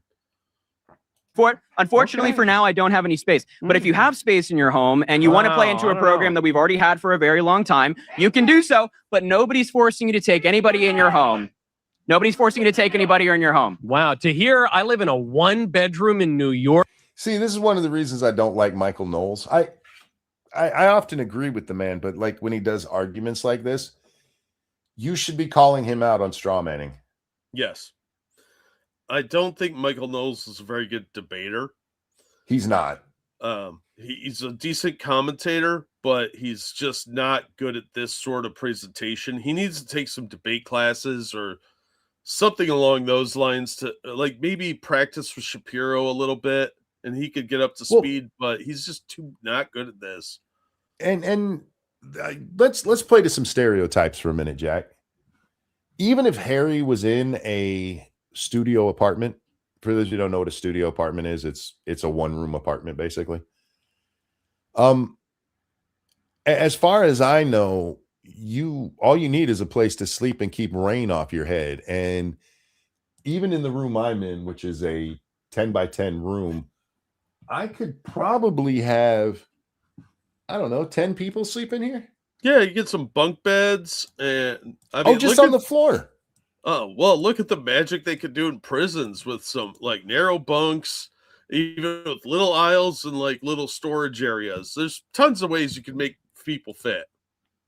Yeah, his whole thing is about his comfort. That's what he's actually saying there. I wouldn't be comfortable with that many people in my house. Yeah, you just got to creep them out on the first day. Be like, come in here and bunk with me, big guy. I wouldn't want 10 people in this room, but we could absolutely sleep 10 people in this room. Yeah, it's about necessity, you know. Yeah. And I don't have any space. A mansion. Well, in New York. You're from New York. You know New York. There's no space in New York. My one. Wait, is that his retarded friend? Yeah. Oh, he is not aged well, and it's only been like a year since I saw him last. That guy is really bad on this. There's a clip of him, like Michael Knowles is like, he's not going to answer the question. Yes, he is. And he tries to bet some dude in the front row, and Harry's like, I'll take that bet. And the guy never answers the question. So Harry Sisson owes Michael Knowles $20. He won't ever pay up. No, he absolutely would never do that because he's a filthy shitbag. But now I kind of want to watch the rest of this. I recommend doing it if you want to be really irritated. Chris Mowry, that's his name. I found the YouTube video of it. Let's just jump in right about there. Sure, why not? I'm saying these are unsubstantiated claims, and you say, "Well, I've got wait. Oh wait, what? I now need to know what we're talking about, guys. I'm bored and I didn't watch anything today. You get to watch how I watch. In American history, and it's not even really close. Why did he do that? Did he want to? He did it. Oh, but did he want to? Did he try to stop it? Well, he released some files along the way, but he arrested Jeffrey Epstein. He redacted some of the files, and he opposed the release of. Oh, we're talking about the Epstein files with this. Yeah. I don't want to hear anything from the left about the Epstein files for several reasons. One, people like Ro Khanna, who are getting a lot of praise for his help in getting the Epstein files out there, didn't do shit to do that when Biden was president. No. They only care about child rape when they think they can use it against Trump, and that is fucking gross.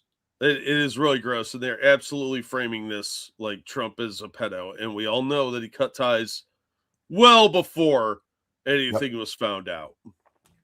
The other reason I don't want to hear from Democrats is because 157 Democrats voted not to remove pedophiles from this country. I want to point out that, by the way, their vote failed. 157 members of the House voted against removing rapists and child molesters from the country. And now they have people out there blocking ICE from removing those very people. Yeah, they're protecting rapists and pedophiles and murderers. Yeah. And I'm sorry. The more I learn about Democrats, the more it just seems like they really, really, really want to force children to have sex. Yeah, does look that way. And then they have the balls to be like, the Epstein files are important. Well, I think that's why there's such a push for this transgender shit too.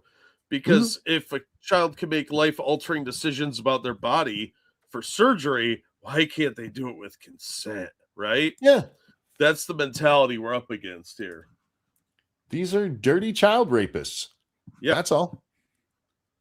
Satanic and if they're not raping them themselves, they're giving standing ovations to guys who have admitted to child rape. Yep. But what the hell, you know? Donald Trump knew this guy back in 2004. I hate this timeline. I really do. I know. And then he was. What were you saying? I'm sorry. No, I'm just agreeing with you. Some of which is child. And he was calling up Republicans, telling them not to vote. But if he wanted the files to come out, why was he telling Lauren Boebert not to do it? The claim. Because there's a lot in the files that are bullshit, and none of, again, we told you guys, there's probably not going to be anything breaking in there. And mostly there hasn't been. Learning that Bill Gates' wife probably left him because he got syphilis from a child is about the most of it. Okay, not syphilis, probably chlamydia, if we're being honest. I think it was the gonorrhea, wasn't it? Was it the rhea? Yeah, I think so. Gynosypha herpa AIDS. But yeah, there's no smoking guns in there, but there are a lot of things, like the one guy who claimed that he was repeatedly raped by Donald Trump when he was 13. I don't know if you saw that one, but if a crazy called in, they logged it and put it in the book. And I can understand why a whole bunch of that is not what, you know, you want out there, because there are people who are getting slandered who didn't do anything. Yeah, of course. There's a lot of them who we already knew were fucking degenerates that still aren't going to pay any price for it. Although if it brings down the Prime Minister of Britain, I will be happy. Although he'll just be replaced by somebody just as bad as him. Yeah, but Starmer's very unpopular, and he seems to be really going to bat for this degenerate that everybody knows is a degenerate. That you made is that Trump covered up the Epstein files. That's part of my claim. That's part of the cover-up, right? Calling members. That is your claim. Yeah, right. So him calling up members of Congress, telling them not to release the files, not to vote to release the files. We have to establish the first fact before we get to the second. Sure. The first fact is you're claiming he covered up the Epstein files, but then you are admitting that Trump not only released all of those Epstein files, Joe Biden didn't release a single Epstein file. Well, we'll talk about that. Donald Trump released 3.5 million of them, which is the single largest release of classified information in American history. If you're attempting a cover-up, that's still a cover-up, right? So Donald Trump. An attempted cover-up is not the same as a cover-up. No, it's not. It could be unsuccessful. And I guess you could make the argument that Trump is smart enough to know the cover-up is worse than the crime, so just go ahead and release. But then you'd have to show something in the Epstein files that showed Donald needed to cover anything up. Yeah. Just failed. He got pressured by the law and Congress, but he still tried to cover them up. Don't you think that him calling Lauren Boebert, telling her not to put her name on the discharge petition is concerning? Well, I actually do agree that not all of those files should be released. I think some of that is a little bit. Yeah, and I'm guessing he's going to get into what we were talking about, because a lot of it is just nonsense. Crazies who heard, Epstein, and so they called into the FBI and were like, I was raped too on Pluto on the second day of Chevy. Altair of Star Command did it. Shut up. I mean, if you want to see what happens anytime, you know, there's big news. I was just watching a 48 Hours on, what's her name? I want to say Karen Glass, but I know that's not what it is exactly. Is it Class? This girl who was abducted when she was like 9, I believe it was.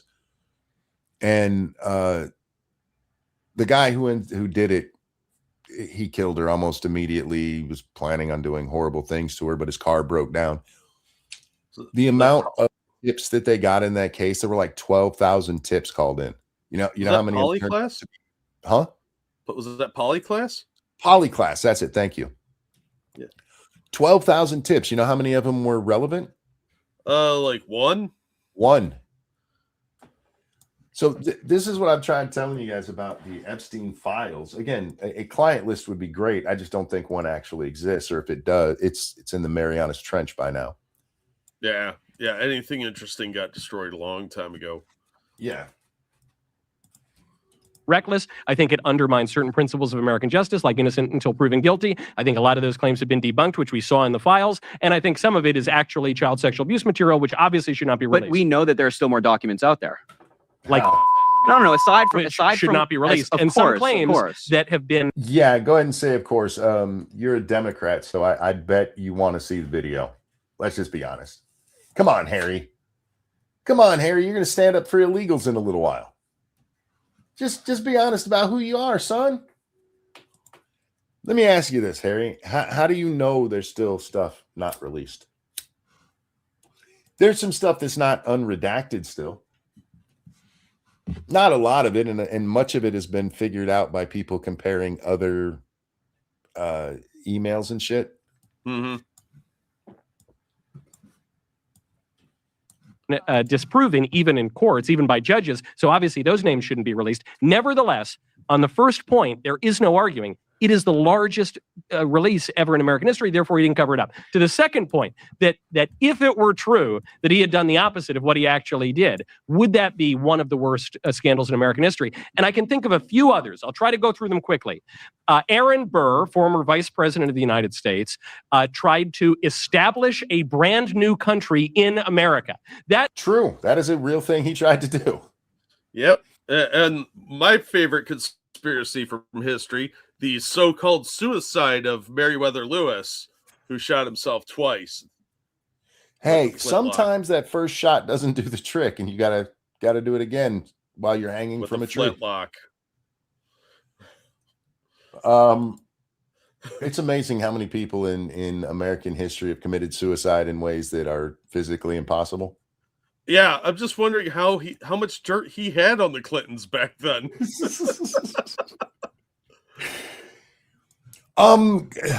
If this was covered up, would it be the greatest scandal in American history? I mean,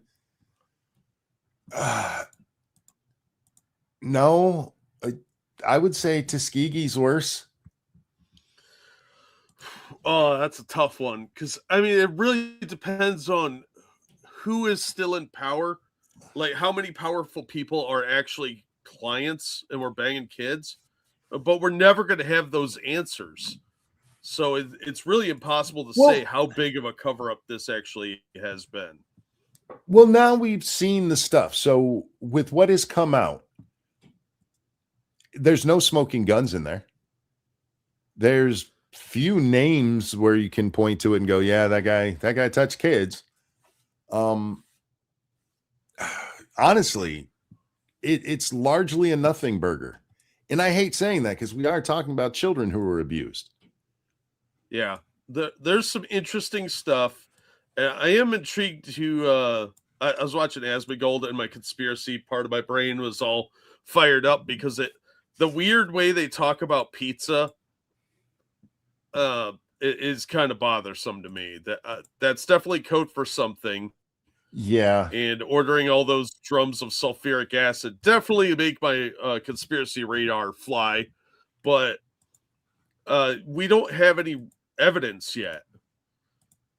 Tim says, yeah, it's like, how do you rank worst? Yeah, I mean, given what we've seen, even if this stuff never came out, I don't think that would be a huge scandal, because honestly, there's not much of anything there.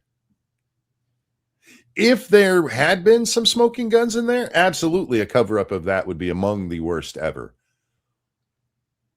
But other than people being kind of weird and their name coming up once in a while, have we learned anybody who was a pedophile we didn't know was a pedophile? So that we didn't suspect? Is there any smoking gun in there? Not yet. No. Jiraiya, thank you. It's the greatest conspiracy till it's true.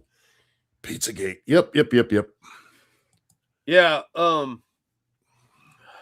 That one really. Oh yeah.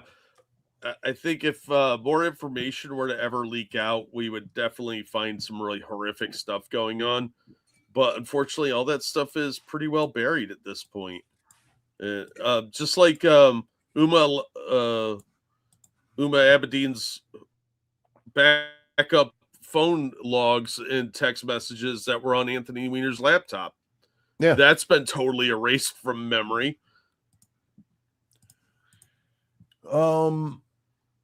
God, yeah, worst in history. No, that doesn't even come close, honestly. Not with what we've seen.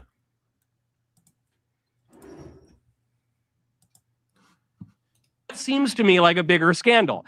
Teapot Dome. Do you remember that one from social studies? Teapot Dome, where the Secretary of the Interior went to jail because he took bribes to sell Navy oil. I'm thinking of another one more recent. Let's say Tammany Hall. There's a ton of shit. I mean, yeah, Tammany Hall, definitely. There's a ton of shit in our history that is way worse than, hey, somebody said this guy likes girls. Even some of the Epstein ones where they're like, look at what the girls mentioned, at least within the context that we've seen, are of age, but that he liked them to look young. Yeah. It's not even smoking guns against Epstein in most cases. I'm not defending Epstein at all. That guy was a child rapist, and fucking, I'm glad he's dead. Well, yeah. I kind of would have liked to seen the video of it happen, but otherwise, I have no love for the guy. But if you're going by what's actually in these files, I don't think you could even prosecute him on it. No, but again, they probably had more information and they buried it to protect a bunch of elites. That could be, but this is why I mentioned about what has actually come out. Yeah. If that stuff ever came out, sure. Epstein is not still alive. Oh my God. He's hanging with Hitler down in Argentina. No, they're on the Antarctic Nazi base. Yes. Trump stealing classified documents might be. Which classified documents? Trump stealing classified documents. Oh, hold on. The documents that he stored at a lower degree and less egregious ways than Joe Biden, where he had them next to his crackhead son. Robert Hur found no intent on Joe Biden's behalf. It's not one of He found no intention on his behalf. He said the reason we couldn't prosecute him is because he was an old doofus. A lot of people don't understand that breaking the law doesn't... there are some laws that intent is required, but it is not required on every law. In fact, we have a term called involuntary manslaughter. By definition, that you can't have intent for involuntary. I hate these people. Oh, look, dude, they're not smart. Thank you, Evolved Potato. Have you guys seen the beef jerky code word in the files? Yes. The most popular theories. Oh, yeah. I have not. The most popular theories are either child human stem cells or literal human meat, so cannibalism. I'm leaning toward the stem cells myself. I'm leaning toward cannibalism at this point. There's some fucked up code words that are obviously code words, probably for drugs, let's be honest. But human meat, I'm not ruling out. These guys were a bunch of degenerate shitbag pervert pedos who probably worship some demon. So yeah, I'm not ruling it out that it's human flesh at this point. What's the topic of discussion? We were talking about the Epstein files and whether if Donald Trump hadn't have released them, if that would have been the biggest cover up in American history. And absolutely not with what we've seen. I do think I was talking with Satsu about this offline the other day. Alex Jones once again gets proven at least theoretically correct right now because of the pizza stuff that keeps coming up and up and up and up. And yep. What was it? Cosmic Pizza is the one that got the guy ran in and shot a gun up into the air. Yeah. Yeah. I think Alex probably got it wrong about the Cosmic Pizza. But the whole pizza code word for pedophile has a lot more Comet, not Cosmic. Thank you. it has a lot more validity now. Because Yeah. their terms for pizza just keep popping up in places that make no sense. Yeah, and as somebody pointed out, I think Asmund Gold did, you never see any photos of Epstein actually eating pizza. Like all the pictures, so pizza boxes in the background. There's no images or video of him ever eating pizza. So it makes you a little suspicious. So it's obviously a code word for something. I'm going to be honest. I've been surprised over the years how many people get in trouble for just basically writing down their crimes. Don Lemon. Idiot. I do love that they got him on the KKK Act. That is so funny. Yeah. But in this case, it seems like they were at least smart enough to use code words, but we can guess what the code words are about. And if it's not child sexual abuse, which would be weird considering it's all in the Epstein files, it's clearly something that they don't want people to know, which you don't do talking to your friends unless you're worried that audio might get out because people would be upset with what you were doing. You know what I mean? Like you and me offline, we've never had to have a code word just in case the feds were listening in. No, what a complete waste of our tax dollars, first of all. We never spoken in code. I'm too lazy for that. I can't remember that shit. Plus, we don't talk about crimes that we're going to go commit. We're both way too lazy, and you're crippled. So I'm too lazy to commit crime. Yeah. Yeah. What kind of crime would? Yeah. What a waste of time. I don't have time to do petty dumb shit like that. I'm gonna park in a handicap spot. Fuck you, cripples. I've just been too lazy to get a cripple plate. I really should. Yeah, you should. You get all the best parking that way. Yeah, true. I still think that for a lot of cripples, they should have to park further away because they have like aids to help them move. Yeah, if you have a scooter or something. Plus, fat people should never be allowed to park in handicap parking. Fat people shouldn't be allowed to get handicap parking placards. I completely agree, but we have to work with what we got so far. It's fair Baby enough. steps. Yeah, I get it. You want to be nicer to the cripples, but have you seen how they park? Oh, they're terrible. I think that's the real handicap is they don't know how to fucking park. I'm not sure half of them should be driving, much less parking. And I'm just going to be honest with you. Most of the people that I know who have used handicap placards and stuff aren't handicapped. They're using mom's car so they can park in the good parking. Yeah.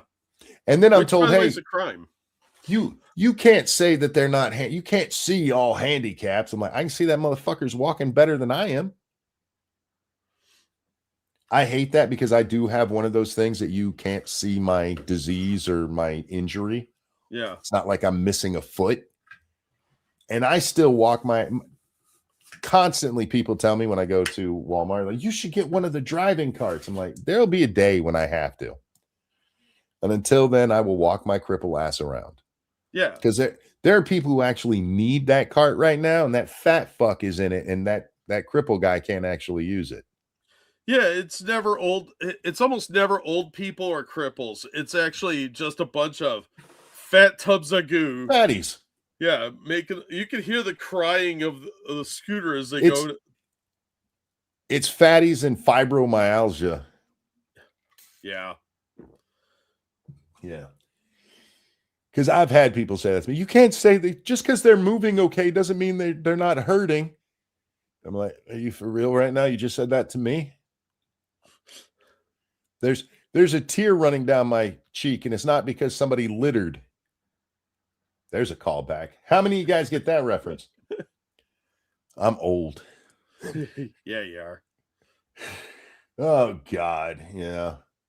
I'm also just angry today. Because one, I couldn't watch a lot of stuff and I couldn't play video games because I couldn't see. So I'm just listening to stuff that pissed me off, which was probably the wrong way to go about my day. And I'm in an angry mood and I just want to rant. I just want to bitch about things. Like that fucking bitch that guy was talking to about trans kids. And he said to her, I went home the other day and I talked to my 2-year-old son, and he told me I was a girl, or told me he was a girl. And I said, you can't be a girl. And he goes, should I have said that to him? And she's like, no. Because he said, I'm going to be a mommy one day and I'm going to have a baby. And he said, you can't, because only girls can. And she's like, oh, that's not true. And he goes, are you saying males can have babies? And she said, yeah. And he went, I'm paraphrasing, y'all. What the fuck are you talking about? And she said, well, trans men have babies all the time because they have a uterus. And he goes, you mean a woman? And she's like, no, a trans man. Like, yeah, that's a woman, bitch. And this is important because what he was talking to her about is this woman who's from Great Britain is now in the United States. And she, in, I think it's 7 different states, has a program to help trans people get hooked up with doctors who will give them drugs. Her husband got in trouble for giving drugs to 9-year-olds. And this bitch is now operating in our country, telling our kids that sex isn't real. I'm so tired of us having to pretend that reality is not real. It is a bit tiresome, isn't it? Well, I was talking with Satsu offline about this, and we were talking about Billie Eilish and her nonsense about the stolen land, right? Yeah. And I was talking to him about like the 1619 Project. Because it seems to me that every time liberals tell me that we have to discuss the real history, we don't discuss the real history. Instead, what we end up discussing is only the worst parts of it. Like, I think we were talking about this the other day about like slavery and stuff, right? Mm-hmm. Yep. And nobody ever wants to talk about the real history. They want to either talk about the glorified part of it. The Indians bringing the pioneers, the turkey because they were starving to death in winter. By the way, that story's not real. Our Thanksgiving Day myths. It's done for national pride. And yes, that's going too far as an adult. You make those kind of stories for kids. And it occurred to me that these people who want us to tell the kids, we got to teach them the real truth, right? That's them explaining that they understand the power of propaganda to children. Because if propaganda didn't work on kids, then you wouldn't have to teach them I'm using air quotes, real truth. Because it wouldn't work. They'd just be like, I don't care. But these same people will tell you that when they're teaching them that because it's the real truth, which is basically admitting you're indoctrinating them. But then when it comes to being like, hey, you guys need to stop teaching this gender ideology, you're going to turn the fucking frogs gay. They're like, oh, you can't actually turn anybody like that. Like, but you're telling me actual, like pro-American propaganda kids, we stood up against the oppressive British and we were friends with the Indian. That causes kids to think wrong. But telling them that they could be girls when they were, standing up to pee, that's not going to have any effect on them. Nope. Telling them that gay people have been there throughout history and we need to have gay people and everything, that's not going to have an impact. There's black people were populating Europe because I saw Anne Boleyn was black. And Vikings were black women. How do you both admit accidentally that you're propagandizing children and say that propaganda doesn't work on children? Of course it propaganda? Does. Oh. These are the same people that tell you can't have Joe Camel because it's a cartoon character and that's going to make kids smoke. Yeah, and look at Hate Camel now. I'm just so tired of pretending. Look, there's a reason liberals go after children, and it's because it's easy to, lie to them. That's all. It's easy to lie to them and get them to believe things. Yeah. Because they don't have the real world experience. They don't have the education. And so they believe what the adults tell them. And if you tell them that they can be a boy when they're a girl, they're gonna believe it. Straight people do make kids gay or straight. I would like to see a real study done of how many gay people were touched as children. Yeah, it would depend on the honesty of the person, though. Yeah. Because you're gonna have to interview them, and Some gay people thought they were straight for a while, even tried it out and hated it. The opposite can definitely happen, especially when liberals push it on kids. I've known one guy who had a family. He had 2 kids with his wife, and then one day decided he was gay. And yes, I said decided. I don't think you can say he was always gay or something, because he clearly got it up enough to knock up a woman twice. yeah, This they is used to have why- a term for that, lavender marriage. Well, this is why I know people get mad when I say this. Why I say gay is a choice, because the actual gayness is the sex you have. If you just think about humping a dude and it gets you hard, weird, but okay. You're not actually gay till you do it. Am I wrong? No, that's the sinning part there. It is. The act is the homosexual part. If a guy can get married and have kids by having vaginal sex, at the very least he's bi, because he clearly got aroused enough to make babies. Unless we're going with the toilet seat theory of how those children were born. They're toilet born bastards. Gotta be careful of them. Yeah. I mean, if you think about drinking alcohol but you never do, are you an alcoholic?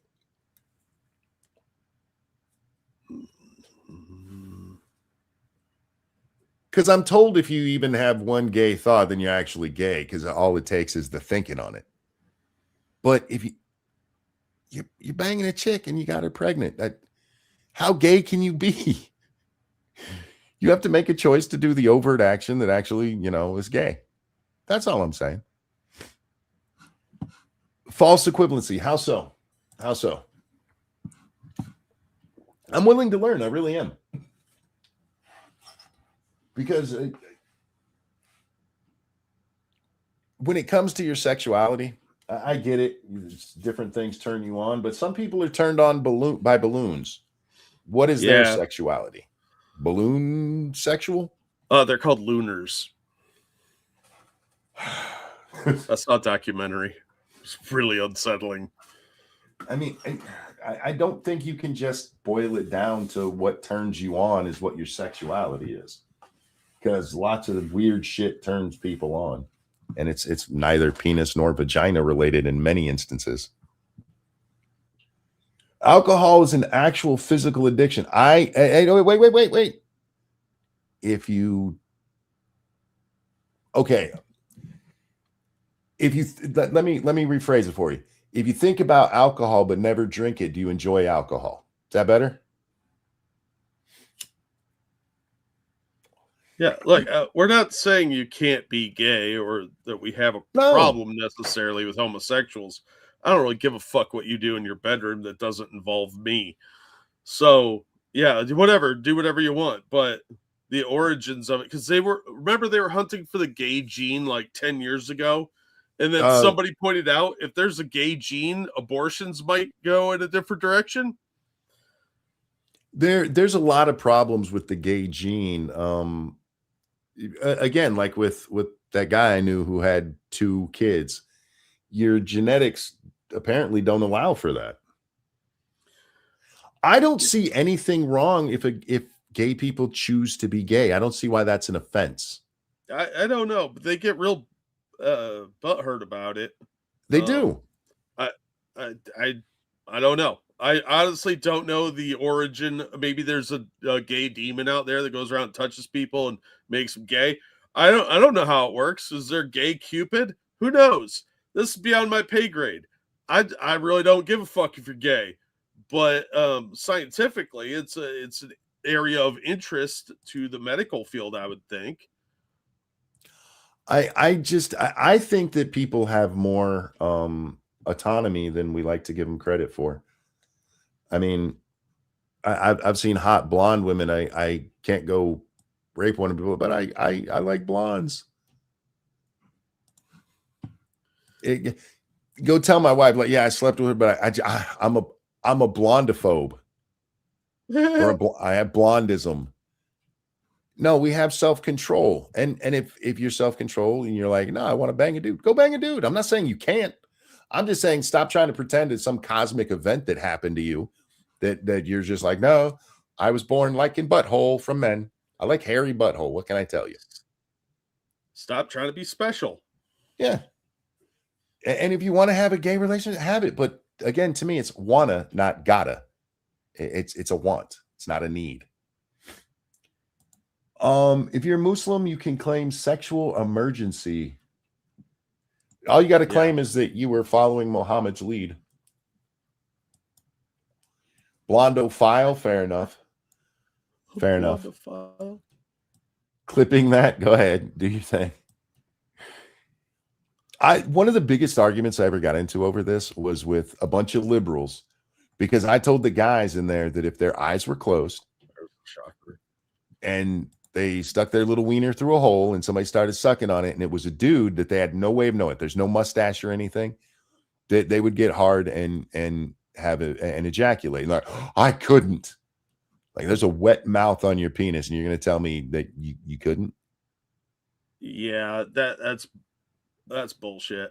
Unless you have some wouldn't sort of even medical know. condition. Yeah, how are you gonna know? Like, look, we're men. We can get erections from literally the wind. Yep.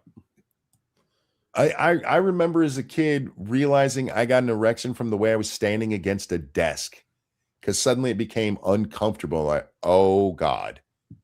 My pants are tight. But yeah, sure, you're just so straight, and gay people are so gay that only they could get off in a dude's mouth. Yeah, you could feel the pride on his tongue. Yeah. Okay, dude. And that's why you don't go to glory holes if you're a homophobe, right? That's how that works. How do you it's not a goat? How do you know it's not a goat on the other side? Well, I would think I've never had my wiener in a goat's mouth, so you'd have to ask a Muslim. But I would imagine that the mouth does feel different. They have long snouts. Oh, that's noise. Yeah.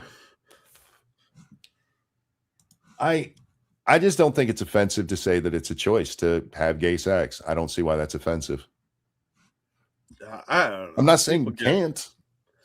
People are so hypersensitive these days. Yeah. I don't try and figure this crap out anymore, because you're just going to end up in an argument that you can't win, because they're not going to listen to your perspective. Even if you're just speaking in hypotheticals, it's a boundary line they're not prepared to cross for whatever reason. I don't know. The mahogany desk just had a certain something about it. It still traumatizes me to this day that happened. Mahogany's good wood.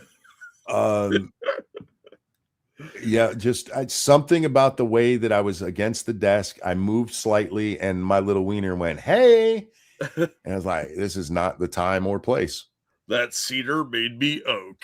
And it was it was a school desk. This happened in school.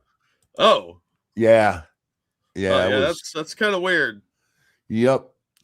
Do I like learning a lot now?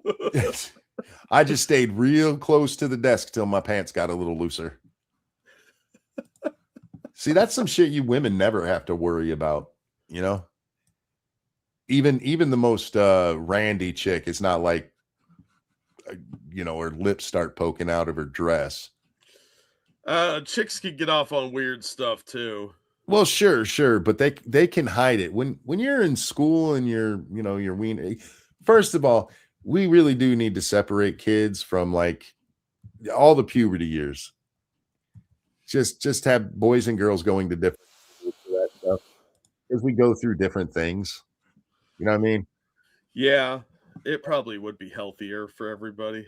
Frank can be over there dry humping a desk, and Sheila can be over there riding the pony in front of Kmart.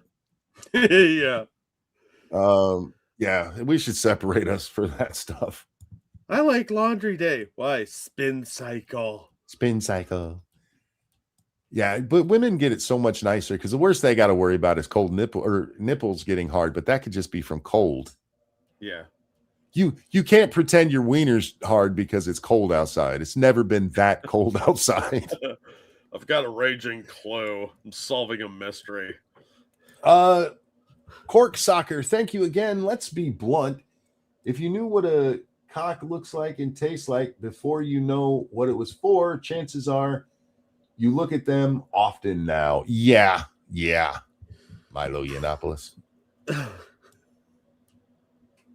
Yeah. Anyhow, I'm just, we need to stop pushing this shit on children. We as adults can have these kind of conversations, but it doesn't belong anywhere around kids. And the normalization of these kind of conversations around kids, maybe not as blunt as we're putting it here, is detrimental to society. It's not good for children, and it's not good for society as a whole. No.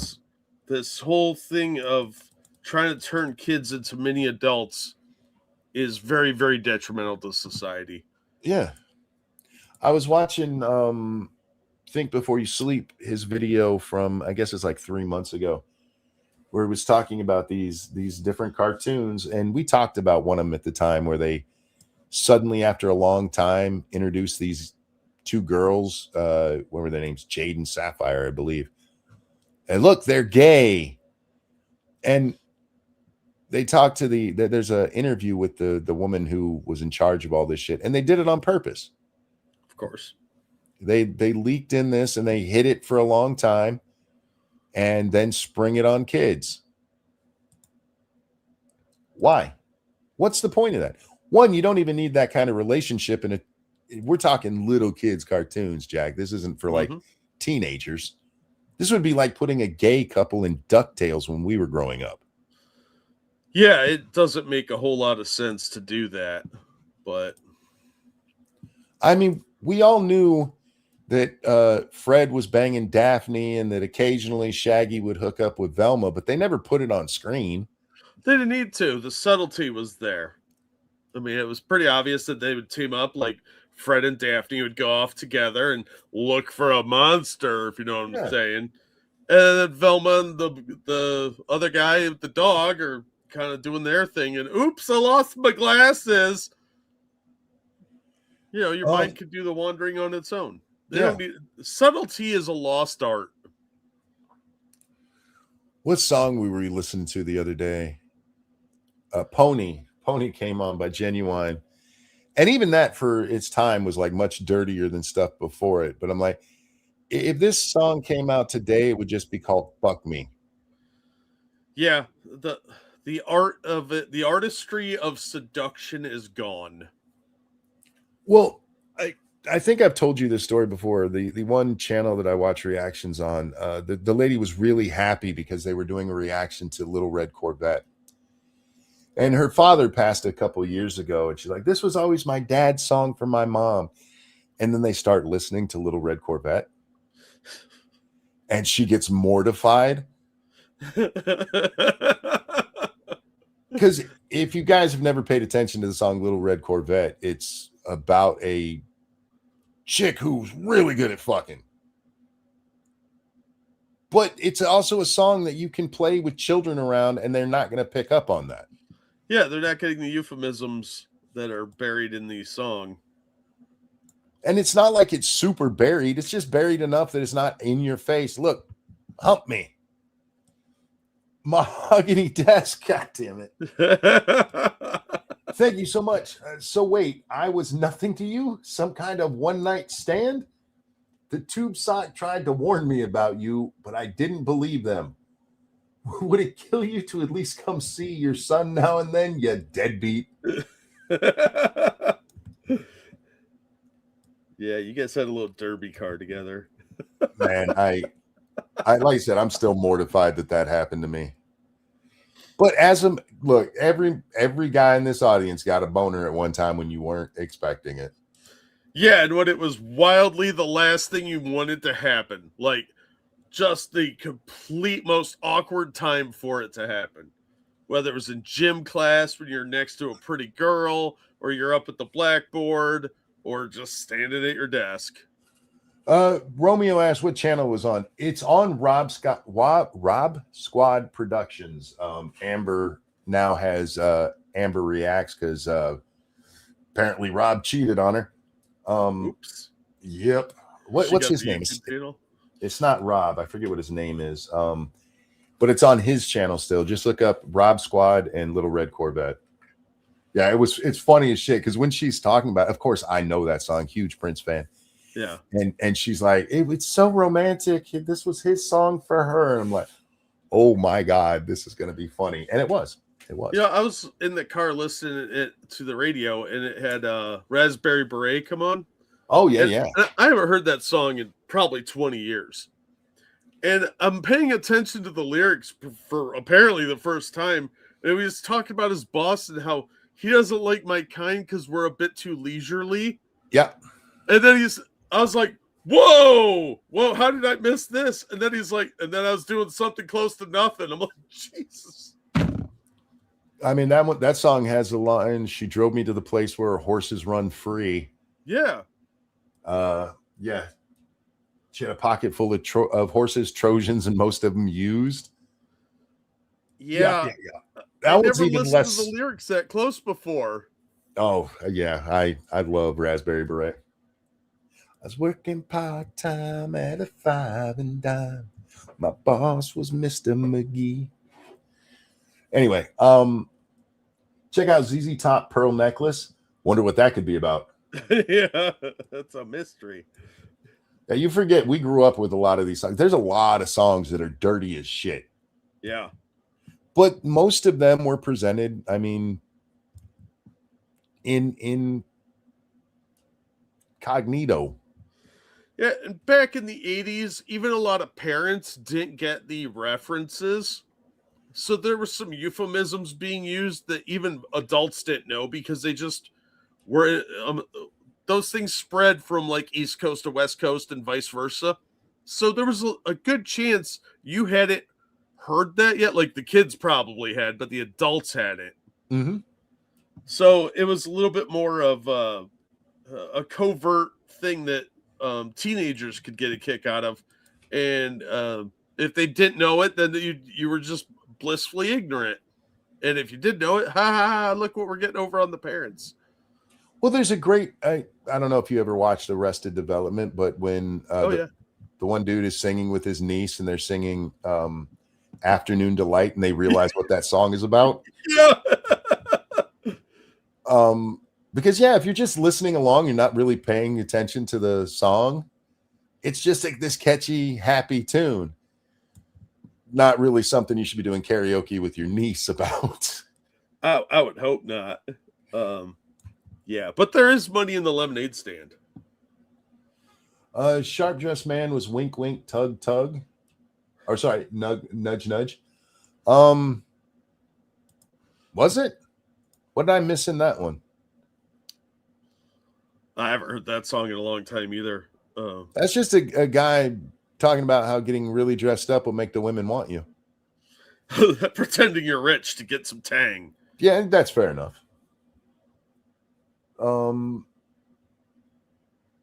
No go that way? What? I'm not sure what that means. You're welcome, Tom. I watched Arrested Development and the first season of it. I laughed so fucking hard. But I've only ever seen it once, and I'm afraid to go back to it because sometimes when I watch something that I find that funny, I watch it again and it's not that funny. Yeah. I want to watch the whole series from beginning to end because, like, I only saw patchwork episodes. Not as bad as my Seinfeld thing where I've seen 5 episodes and it's always the same ones that are on TV. Because whenever I turn it on, it's one of those 5 episodes. But like Arrested Development, I've seen like season 1 and I think 3. I'm all over the place on it. I want to sit down and watch it straight through because I really did like that show. Danger says, still trying to figure out what the Divinyl song "I Touch Myself" is about. That one's subtle. Believe it or not, I did watch a reaction channel where they were talking about that, and they were kids when they heard that song, so they didn't know what that meant. They thought it literally meant like a self-hug or something. Oh my. Yeah. That was one of the least subtle songs out there. Personally, I'm a fan of really subtle stuff like "Hey, we want some pussy." That song. I had to actually take a special course to figure out what that song was about.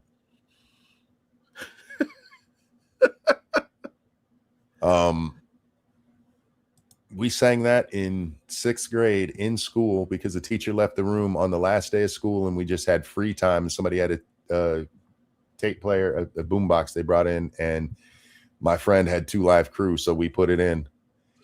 And I was so good in school that when the song comes on and I start singing along with my friends, one of the girls in the class got very offended that I knew what the lyrics were. I'm like, I'm an 11-year-old boy. This is funny as hell. I didn't have the wherewithal at the time to explain that to her.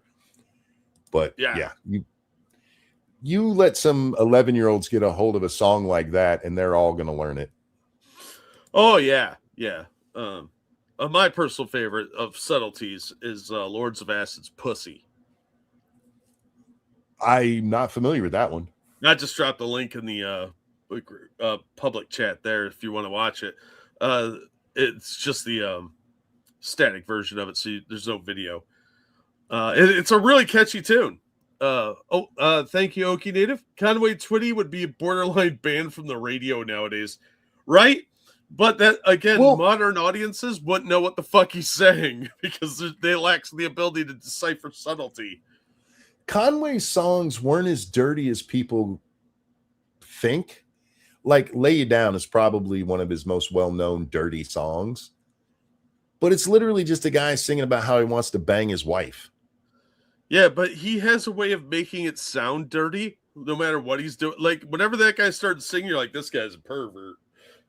There's a lot of ways of saying what I want to say to you. Apparently I'm singing tonight, guys. Yeah, he's the country western Barry White.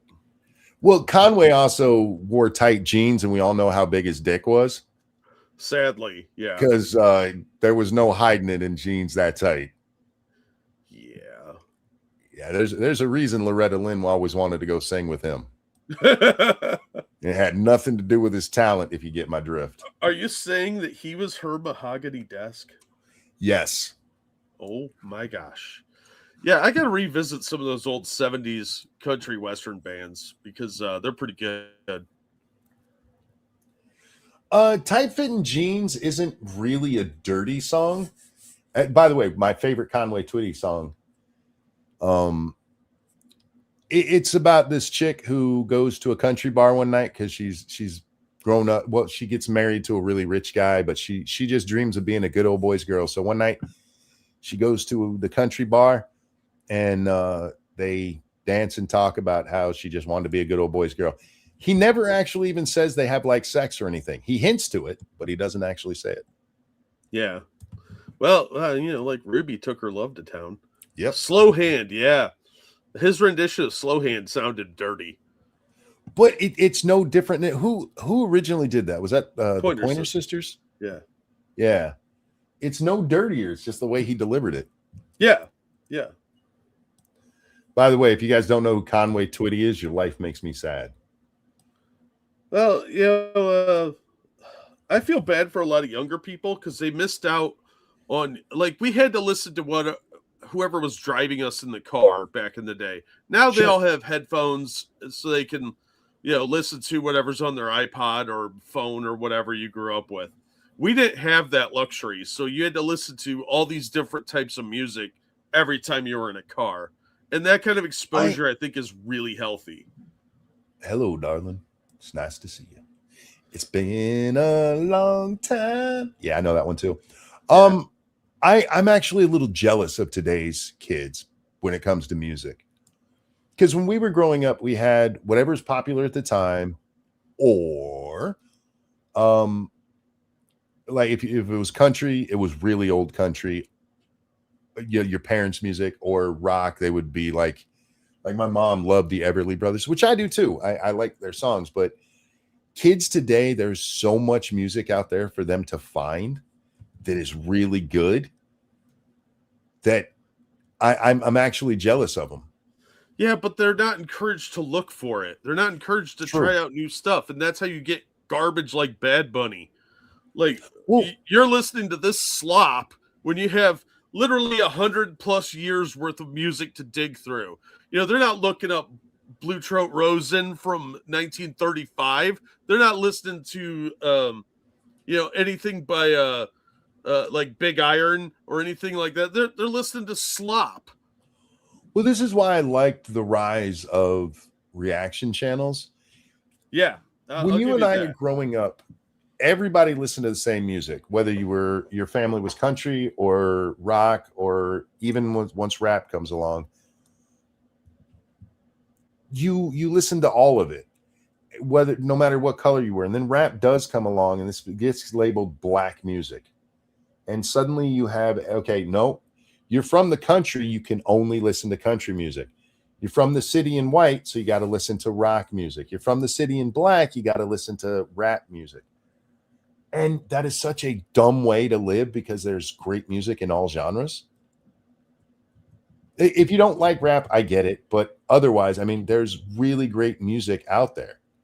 If you're a hardcore rap fan, you've never listened to country, go listen to The Devil Went Down to Georgia.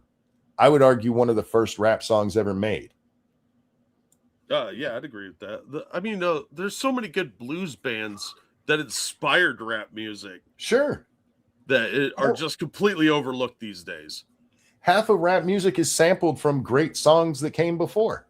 Yeah. And back in the day, you had to have somebody like Elvis or Jerry Lee Lewis come along and innovate and bring that bridge to cross over to a new audience. Yeah. There's so much great music out there. And that's what I like, watching these people who grew up. Like right now, there's a couple that I'm watching. He's a white guy, but he grew up in the city, only ever listened to rap. So like, Pour Some Sugar on Me, he'd only ever heard this at a game. He'd never heard the whole song. And it's interesting watching him watch this and get so into the music. I'm like, you deprived yourself of that. Yeah. What does that say? Awesome Jack, Marty Robbins, Big Iron. Oh, gotcha. Yeah. I'm a very cultured individual with my music selections. We grew up with a lot of different music because, like, Dad, my parents were lost generation. They're not boomers. Right. So they grew up in, like, during the war era. So, like, pretty much anything from World War II through about 1975 was my dad's wheelhouse, whether it was Lawrence Welk or Glenn Campbell or Lawrence Welk or Big Bopper. Like, we heard it all, and he was huge into classic music. So pretty much I know a lot of operas and classical stuff from, you name a Chopin, I've probably heard it from like 8 different orchestras. But he also has an old Victorola, which I inherited, and all the old Victorola records that were like from the, 1915 up to about 1930. There's some wax cylinder ones too that I don't have a player for, but I'm looking on eBay. But I got to hear all that. Mom was real big into like 70s, like the Carpenters and Neil Diamond and what's that one guy's name? Julio Iglesias. Julio. Oh yeah.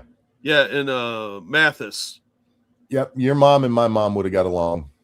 Yeah. That was the type of music she really liked. And later on in life, as she got older, she really got into country. So she liked Alan Jackson and George Strait. So when I took her to medical appointments, I had to hear all that.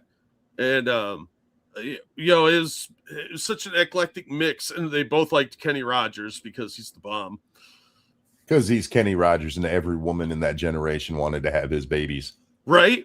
And of course, my dad also has like some records right next to me here, actually, of old radio plays, like the old not Roy Rogers, the old Lone Ranger stuff, and Buck Rogers and stuff like that. So we had all that stuff with just this huge library of music that we were exposed to, and then of course pop music from the 80s and on that I grew up with. So I was lucky in that regard. And my grandparents listened to a lot of really old stuff and even like gospel stuff.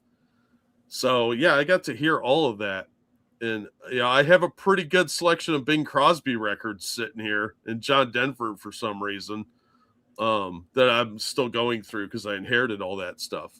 But we grew up with all that shit. And it was great because I have such a good eclectic mix of music. And I had a college roommate that was real into electronica, like Orb. Oh, that's some shit I can't take. Yeah, but I got used to it, and some of it I kind of like. So you just kind of adapt with what you're around, you know? I never really got into rap, though. USP says Black Pegasus is a good one, too. I like Black Pegasus. I like Chris Calico as well. He sometimes is on Black Pegasus's channel, so if you haven't seen him, check him out. That's Chris Calico, both with K's. Yeah, my mom, she liked a lot of the 50s and 60s rock. Yeah. But by the time I come around, she's mostly listening to country at that time. And my dad is listening to trucker anthems and Hank Williams Sr. A lot of Ricky Skaggs. He really liked bluegrass. Wow. Yeah. And again, like you, just eclectic upbringing. And I don't see that as much anymore. Everybody's just so genre focused. Yeah, they fixate on one thing instead of, because they're not exposed. They don't have friends that they just switch that shit off and go somewhere else. They don't have friends that compel them basically to listen to new music. So you're not getting like access to like Buddy Holly by force. You're missing out on like Phil Collins and Neil Diamond and the actual talented people of the past. Ron Corp says, I'm willing to give almost any music, listen to almost any music once. Just can't stand my local radio stations playing the same dozen songs over and over. Yeah, that's always been a problem with radio stations. I remember, this is why I hate Blues Traveler, because they played that goddamn song literally hourly. I hate that fucking song. Yeah, for about 30 years, I couldn't stand to listen to Achy Breaky Heart without getting near flying in a rage because it was so overplayed. Same with Don't Worry, Be Happy. Resick says Alabama. I've thought about this. I think I even brought it up on the show one time. It is amazing to me. Alabama is one of the best-selling groups of all time of any genre. They were fucking huge. Oh, yeah. It's amazing how big them and the Oak Ridge Boys. And yeah, when they come on the scene, the Oak Ridge Boys had been the big names at the time because I remember this. My mom hated Alabama because she thought they were too poppy. And they come on, and suddenly the group of the year every year goes to Alabama. But well deserved. I mean, these guys literally have over 40 number one hits, and you hardly ever hear their name anymore. Yeah, nobody plays their music much anymore. I do. I play it all the time. Song of the South is fucking just awesome. But if you're gonna play in Texas, is one of the best songs ever written. You see that with a lot of bands from that era, though. They don't really get any airplay anymore. They don't. And again, this is why I actually like the concept of reaction channels, because it has exposed a lot of people to music that they just wouldn't have heard either. I also like when movies pull a song that was like really popular when we were kids and introduce it to a whole new generation. Oh yeah, Angel in the Morning at the opening of Deadpool Wolverine. Yeah. That was a nice touch. And Ryan Reynolds is probably a few years younger than us, I think. So he kind of grew up with some of these bands too, but all of his movies have some retro soundtracks. Deadpool 2 opens with 9 to 5. Yeah, which was a fucking huge song. That was a that crossover was- song. that was massive. Yeah, Dolly Parton was one of the first to break into pop charts. Yeah. Her and Kenny with Islands in the Stream. Yeah, I mean, they were everywhere when we were young. And you just, maybe Kenny and Dolly you still hear about in reverence, but you don't actually hear their songs playing anywhere. no. The last time I heard a Kenny Rogers song, I was at a McDonald's in like somewhere Michigan. I think I was at the Novicon. 9 to 5 was amazing. If you can listen to 9 to 5 without at least tapping your foot, there's something wrong with you. Because that song is so catchy and the hook to it is just thumping. Ryan Reynolds is basically the same age as you two. I think he's 50. Yeah, he's from our generation. Yeah, And a lot of people, the 80s had the best music. I actually disagree. I think it's the late 80s into the early 90s had the best music. But there's still a lot of good stuff that is way outside of that time range. yeah. There's even some- still a few good songs that are recorded these days.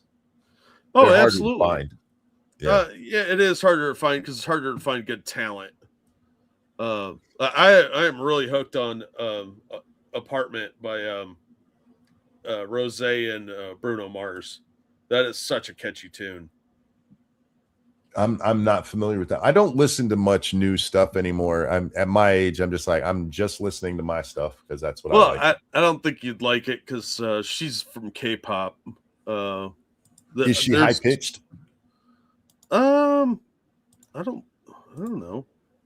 There, I'll drop the link in the private chat for you. The other day we were driving and Cher's song. What the hell's the name of it?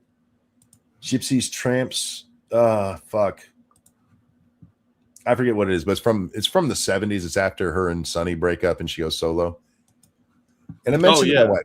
I actually love Cher's voice. Like Jesse James and the other one that came out on that album that went really big.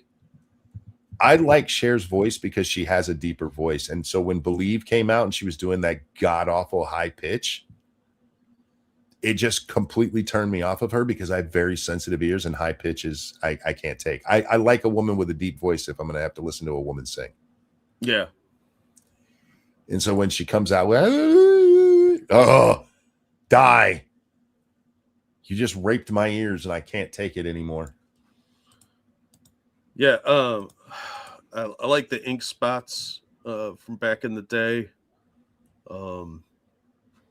Have you ever heard of Paul White? Paul Whitman and the Rhythm Boys. I'd probably need the name of a song or the song itself to hear. They were a good big band song, but there was one by Kay Kaiser, Praise the Lord, Pass the Ammunition. Oh, nice. I sing that one to myself when I'm walking around the house. It's just super catchy. Cher actually made some good music when Richie Sambora was on guitar. Yeah, I mean, her stuff in the 80s was pretty decent. And then the 90s rolled around and Grandma should have retired, and instead she came out with Believe, and then they tortured the Waco people with it. Yeah. Hart and Joan Jett. I'm not the biggest fan of Hart, but I can listen to them because they do have deeper voices. I used to like Hart, but I can't listen to him anymore. That it just isn't the music is fine, but the lead singer I'm just not a fan of. And what's sad is I'd rather listen to Fleetwood Mac. Oh God, no! I'll take Hart. I'm every actually day. a bigger fan of Fleetwood Mac than I am of Hart. I can't listen to Fleetwood Mac. Oh man, what you hate Stevie Nicks because you think she's a goat person, but Yeah, she's she not even is. Muslim. She is a goat person. No, she's the incestuous child of a Muslim couple. I'm convinced of it. I do like Joan Jett though. She's pretty talented. Oh, thank you, Dixie Rose, for that feminist donation. I worked with Kenny Rogers' mother when I was growing up. She was one of the sweetest people I ever met. That's awesome. I miss that chicken place he used to have, the Kenny Rogers rotisserie chicken. That place was fucking great. Kenny is one of those people who the people who knew him all talked about what a great guy he was. Yeah. Yeah, I got to hear him live. I didn't get to see him live because I couldn't see him where I was at. You ever see Lionel Richie talk about him? No. Yeah, he basically adopted Lionel Richie, and That's helped him awesome. with his career and everything because Commodores have fallen apart and stuff, and somehow they got hooked up. I forget the exact story, but yeah, when Kenny died, it devastated him. That's how close they were. Wow. Yeah. Yeah, So I'm well, just- the fact that his mother was a nice person, that does translate a lot to the kids more often than not. He So- also had a good Christian upbringing, and Yeah. from all accounts, he wasn't a vain man. It's amazing what vanity will do. It's bad. But yeah, everybody says what a nice guy he was. You don't really hear that out of the music industry. Fuck no. People die and they're like, I'm glad he's dead. Yeah, that guy was a son of a bitch. Wait till you hear the stories I've got. Lionel helped him too. He wrote Lady. Well, that's part of what he talks about in that one interview is Kenny encouraging him with his writing. Because for some reason, Lionel Richie was he self-doubting. Like, you're Lionel fucking Richie, bro. Yeah, well, you have a big breakup like that because the Commodores were a huge band, and you got to find a way to pick yourself up. It's hard sometimes.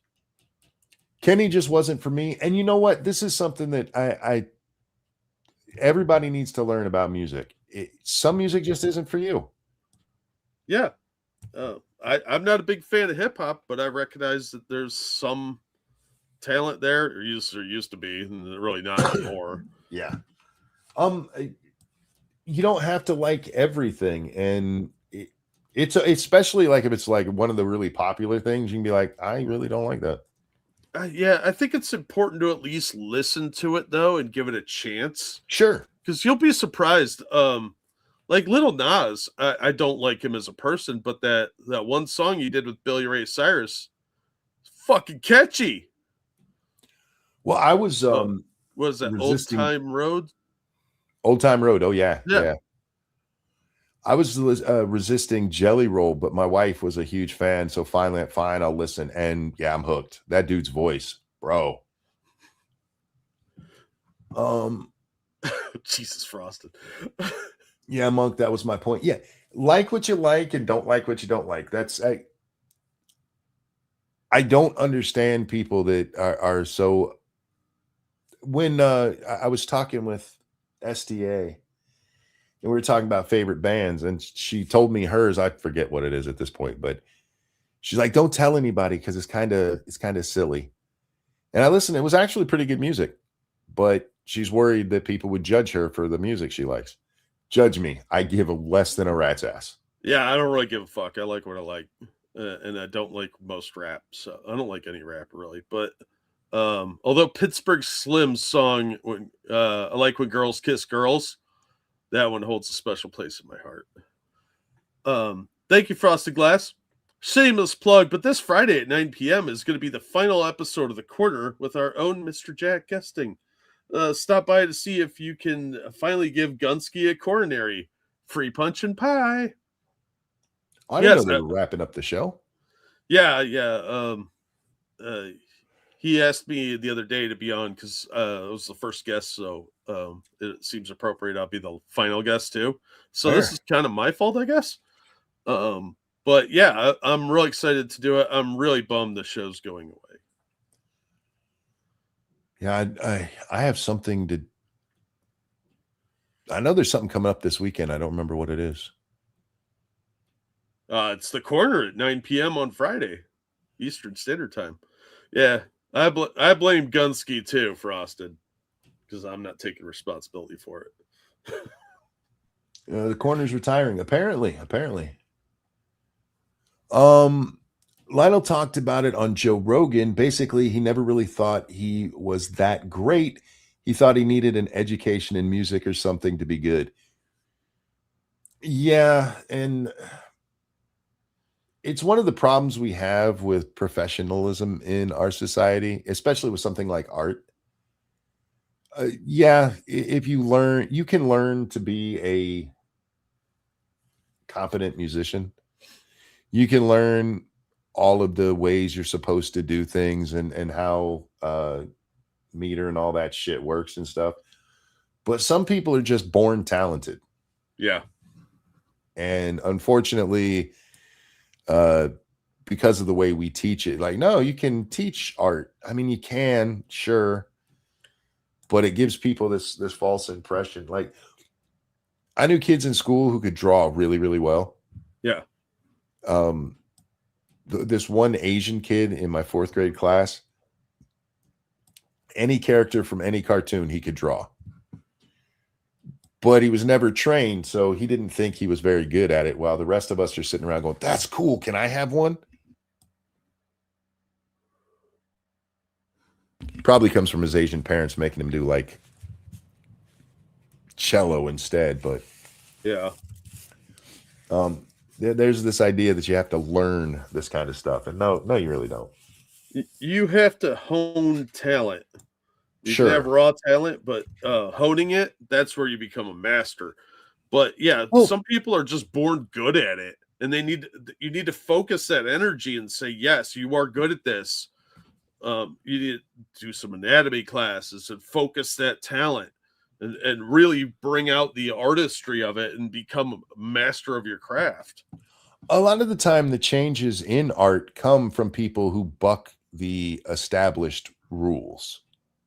Yeah, as a comic book fan, I've seen that Yeah. many times over the decades. Whether it's Jim Steranko or Bill Sienkiewicz or even Rob Liefeld with his inability to draw feet. He went all around to the greats to ask them where they went to school to learn music. They all looked at him like he was dumb. His grandmother even had to check him on his self-doubt. Yeah. Lionel Richie was the Satsu of his day. If you guys don't know that reference, Satsu's filled with self-doubt, and I keep trying to break him of it. But it's like trying to teach a fish to walk on land. It's it's an uphill battle. You'll break him eventually.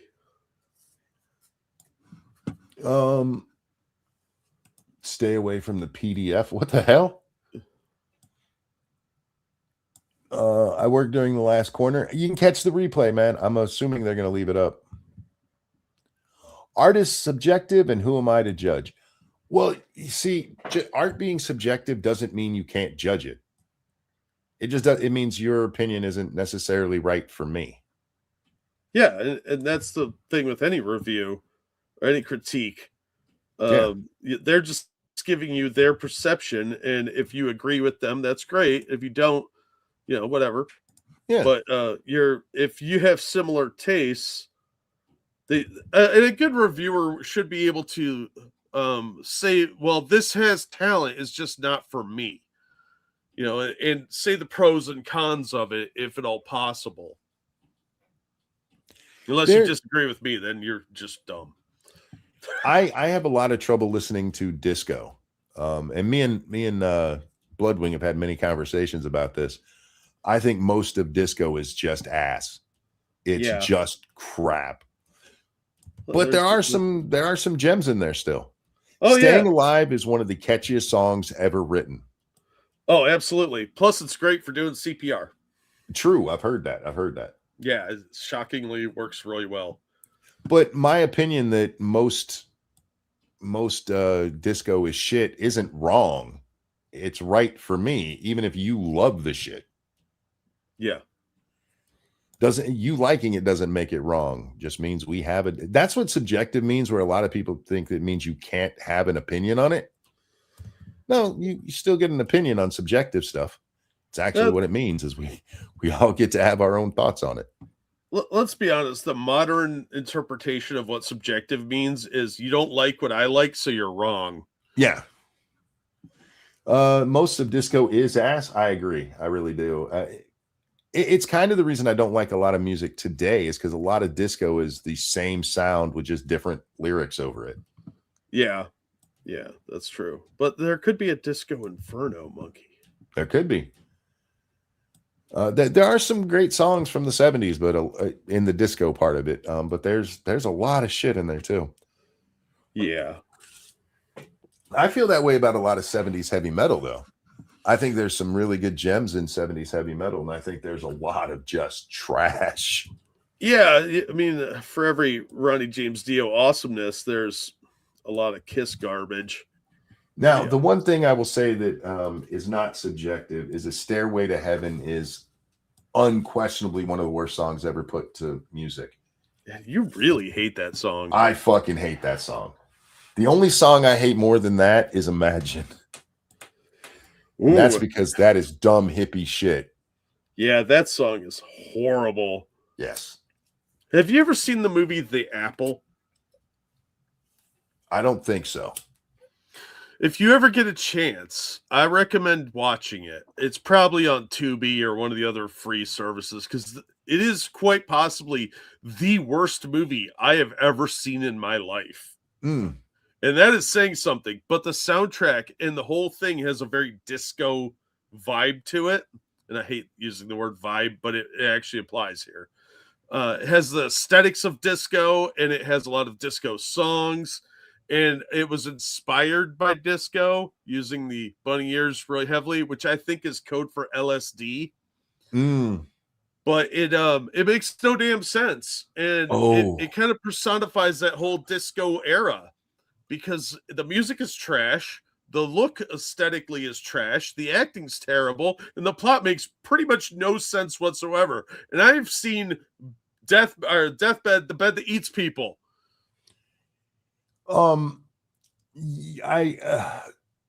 Okay, just because I listed those two as probably the worst songs, I still hate a Christmas song. The song "Christmas Shoes." Oh yeah, Comrade Kitty, I'm with you on that. "Christmas Shoes" is the worst Christmas song ever made, and yeah, it doesn't make my all-time worst list though, because it's only at Christmas time that you have to occasionally run into that stupid fucking sad song. It's Christmas. Hey, mom's dying. Let's buy her some shoes. Ugh, yeah, that's depressing. You didn't even make a magic shoes to cure her whatever's killing her. That's just sad. Fuck off. If you're gonna go with a sad song, make it about Jesus at least. At least then it's on theme for the time of year, right? Yeah. Oh, I fucking hate that song too. A couple of people disagree with me about "Stairway to Heaven." It's okay for you to be wrong. That song is objectively bad. "Imagine" is probably the worst song ever recorded. Yeah, absolutely. And the reverence that it's given. I mean, one, I don't think that song gets its reverence if Dickhead doesn't get shot. But more importantly, if you listen to it, somebody said it's a song about hopelessness. It absolutely is. It's like, what if this world was just boring? It is nihilism, the song. Yeah. And yeah, fuck John Lennon. He deserved to get shot for that one. Him and Yoko Ono, man, they're both scumbags. Yeah. Mr. E, yeah, I saw "Mommy Kissing Santa Claus" is a terrible fucking song too. I appreciate the tongue-in-cheekness of it. Yeah, I get the joke, but I don't like that song. Oh, that reminds me, I figured out why I hate that woman from Starfleet Academy so much. Which one? Holly Hunter? No, the annoying hologram chick. Oh, the fat chick? Yeah. Yeah. For some reason, she reminds me of the Scarecrow in The Wiz, the Michael Jackson character, and not in a good way. It's like a horrific parody of that. If I was the kind of person who made memes, I would have made one about her. Because I saw the latest episode and I didn't realize that Corky turned black and went on to Star Trek. Yeah. That character is special needs and should be treated accordingly. Why is she in Starfleet? Other than mopping the floors. She looks like she has Down syndrome. She acts like she's worse than that because she looks like she's got the Downs and acts like somebody that has a 40 IQ.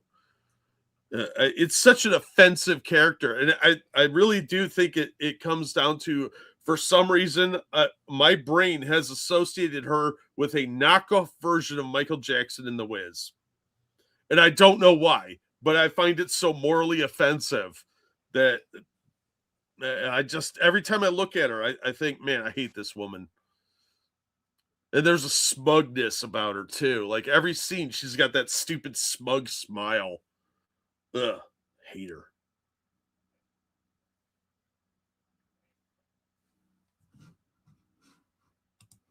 Monkey dipped out on my rant. He's like, fuck this. I don't want to hear him besmirching The Wiz. There he is. Even my mic didn't want me putting this shit on the screen. Let me get it back on there. There we go. Tell me that bitch don't got Down syndrome. Right? Every time I see her face, it's just like I wait for somebody to come over and slap that smug grin off her face. She just looks so, she's the embodiment of all the entitlement that you see from this generation. He keeps making references into this about how this is Clarissa Explains All, because they're literally right on the screen. Yeah, it does have that, like Clarissa or the Hillary Duff show. What was that called? I don't. Lizzie McGuire. Yeah. My friend's kid used to love Lizzie McGuire. Why would you program a retarded AI to be inclusive, Frosted? Come on, man. You know that. Yeah. I don't think they meant to make her retarded, but they sure did a hell of a good job at it. The cringe because of... Let's get that on the screen all the way. Yeah, this is the opening text. Instead of a CBS studio, they cross that out and write a story about me. Yeah, about me. She breaks the third or the fourth wall, however many walls. This is the writer of the episode literally self-inserts. Yep. And they make her Dax from Deep Space DS9 and that's DS9, right? That had Dax. Yep. There's a great follow-up video that he did to this one where he's I forget what publication it is, but they admit that this isn't any Star Trek that anybody that likes Star Trek would like, and then they say this isn't Star Trek that young people would like. This isn't for anybody. It's literally not for anybody. Look, it's they're literally wearing Letterman jackets, like 1950s style Letterman jackets. But look how happy she is to be retarded. Yeah, because they reprogrammed me to be able to be drunk. That's exciting science fiction, guys. I'm just like Benjamin Sisko. Yeah, they have a scale for her to set how drunk she's gonna act. Yeah. Why does AI have a child's handwriting? Well, you have to realize that this AI is only 4 years old, and she's programmed to act 17 for reasons that make no sense. Well, she's what, 2 months old, 4 months old? I thought it was 4 years. No, it's months. Okay, then 4 months it would, because I know 4 is the part of it. Oh yeah, it's in months. What I don't understand is why an AI would need to be programmed to be an age. I don't know, because they didn't do that with the Doctor character back on Voyager, who's on this show. So, well, they do say that they aged him up to make humans feel better, which makes no sense because it's not like he like looking 20 years older suddenly makes us feel better about ourselves. I don't get the rationale. It makes no sense. I don't either, because they were going for it. They wanted, since this is a youth show, they wanted a younger actor, and they wanted to recreate the magic of Commander Data. Yes. But they did it poorly because they're a bunch of fucking talentless hacks. And I saw this entire episode, and it is fucking terrible. It's weird hip-hop video in the middle of the show made no goddamn sense whatsoever. That makes as much sense as Klingon singing. My favorite part of this is that they put a male Klingon in a skirt. Yeah, if they had made it a kill, it would have been slightly less stupid. But Well, they're clearly working up to make this gay Klingon yep, gonna have sex with a human male. And if you know anything of the lore of Star Trek, it would literally kill the human. yeah, they've been alluding to it for a while now. So Yeah, the next scene with that human should be them shooting him into space a la Spock. yeah, Because their sex is horribly violent. But yeah, they'll do some tender loving broke back love. yeah. Maybe the Klingon's going to be the power bottom. I don't know. I just don't understand why this show exists. It's a show for nobody that is just there to collect a paycheck for a bunch of shitty activists. It's not good. It's not Star Trek. Why not just make Melrose in space if that's what you want to do? You don't have to shit all over Star Trek for it. They want the brand recognition, and then they can Wait. sell toys and I make hear you, merchandise. but they've destroyed that name with all of the shit they've done before this. Yeah, they're still hoping that that magic audience will appear somehow.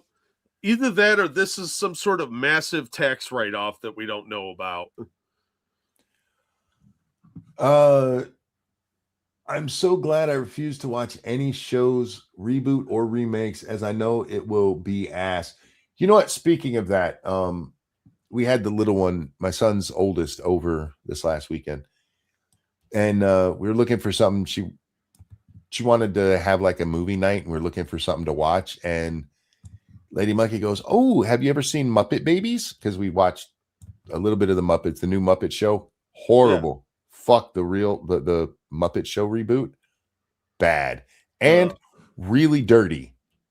I mean, there's stuff in this that it belongs in a kid's show about as much as I belong in a vegetarian restaurant. Oh, Yeah. Oh, But Muppet Babies is on there. Oh, let's watch the Muppet Babies. And so we watch it and we realize immediately it's not the Muppet Babies we grew up with. oh, it's a different one. Yeah. And it's really bad. Oh, yeah. I was gonna say I didn't think there was any way you could watch the original. And I didn't know they did a reboot. yeah, and they have some horrible messaging in it. Oh, shocker! Like the gay buffalo or the non-binary buffalo, rather. No, not quite that bad. More like, what was the one that I saw? There was one, I can't remember exactly what it was. Did they have an But- episode on pronouns? The message they're trying to teach is a good one, but they do it in a really bad way. And I forget what it was because I even mentioned it to Lady Monkey at the time. Like, I don't think that's how you teach that.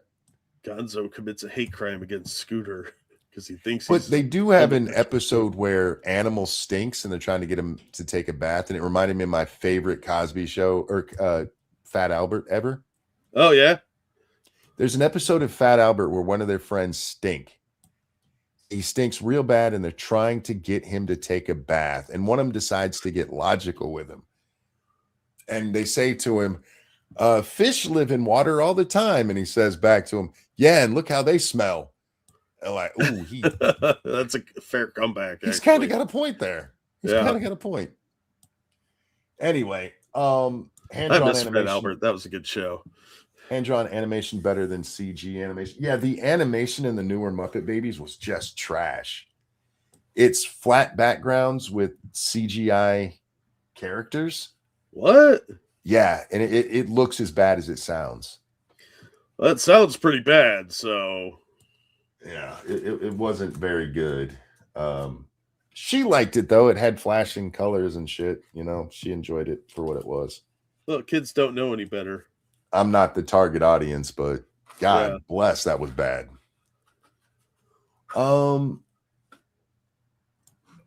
What? I didn't understand a hat that read "Give me head till I'm dead." What's that from?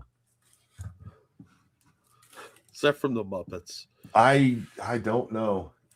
Yeah, the first episode of the new Muppet Show has that Carpenter chick. What's her name? Sabrina Carpenter. Who? Sabrina. Yeah, that one. Yeah. And She wears too much makeup. yeah. I don't know why that woman is a thing. I don't either. I'm not a huge fan. I haven't heard much of her music, but what I've heard is kind of blasé. But she wears a cake load of makeup. Like, lady, just look normal and sit next to Adele. You'll be fine. I don't know how they did it, but they fucked up Kermit's voice. Like 30% of the population can do a perfect imitation of Kermit. Yeah, why don't they just hire Jordan Peterson? There's tons of people. Hire Scribe. He can do a really good Kermit. That's true. But instead they got somebody who somebody described to him what Kermit sounded like. Wow. Yeah. It was bad. It was so bad. Have you seen the trailer for the new Masters of the Universe? I have not. Does it look any good? I don't know. Visually, the characters do look like the old toys, so they got me there. But there is a scene early on because it starts off with Prince Adam's on Earth, and then he gets dragged back to Eternia. But because his mom sent him to Earth to protect him, and he's sitting at a desk, and it's got his name on it. It says Adam Glenn, and underneath it says he, him. I was like, oh, but the visuals look really good. So there's a glimmer of hope there. And the director has said a few things that sound kind of sketchy, but aren't that bad when you kind of think about it. Because they make him say lots of stuff in those press junkets. Because the director's got a pretty decent track record, actually. So I don't know. But visually, it's stunning. I think the visual effects look really good, and Idris Elba looks good in it.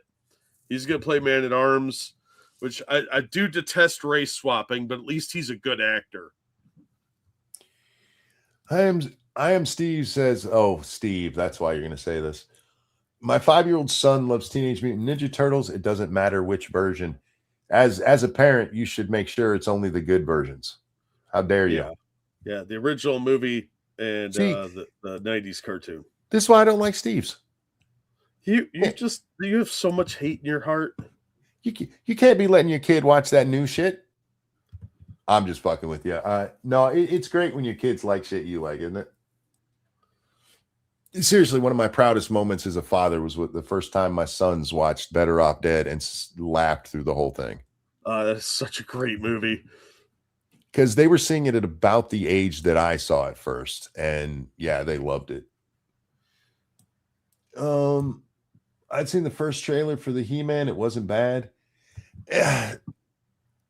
I feel about it, I guess the way that I feel about the upcoming D&D TV show. I'm sorry, Baldur's Gate TV show. Same thing. You can make it probably look really good. But then if you actually watch it, it's probably going to be trash.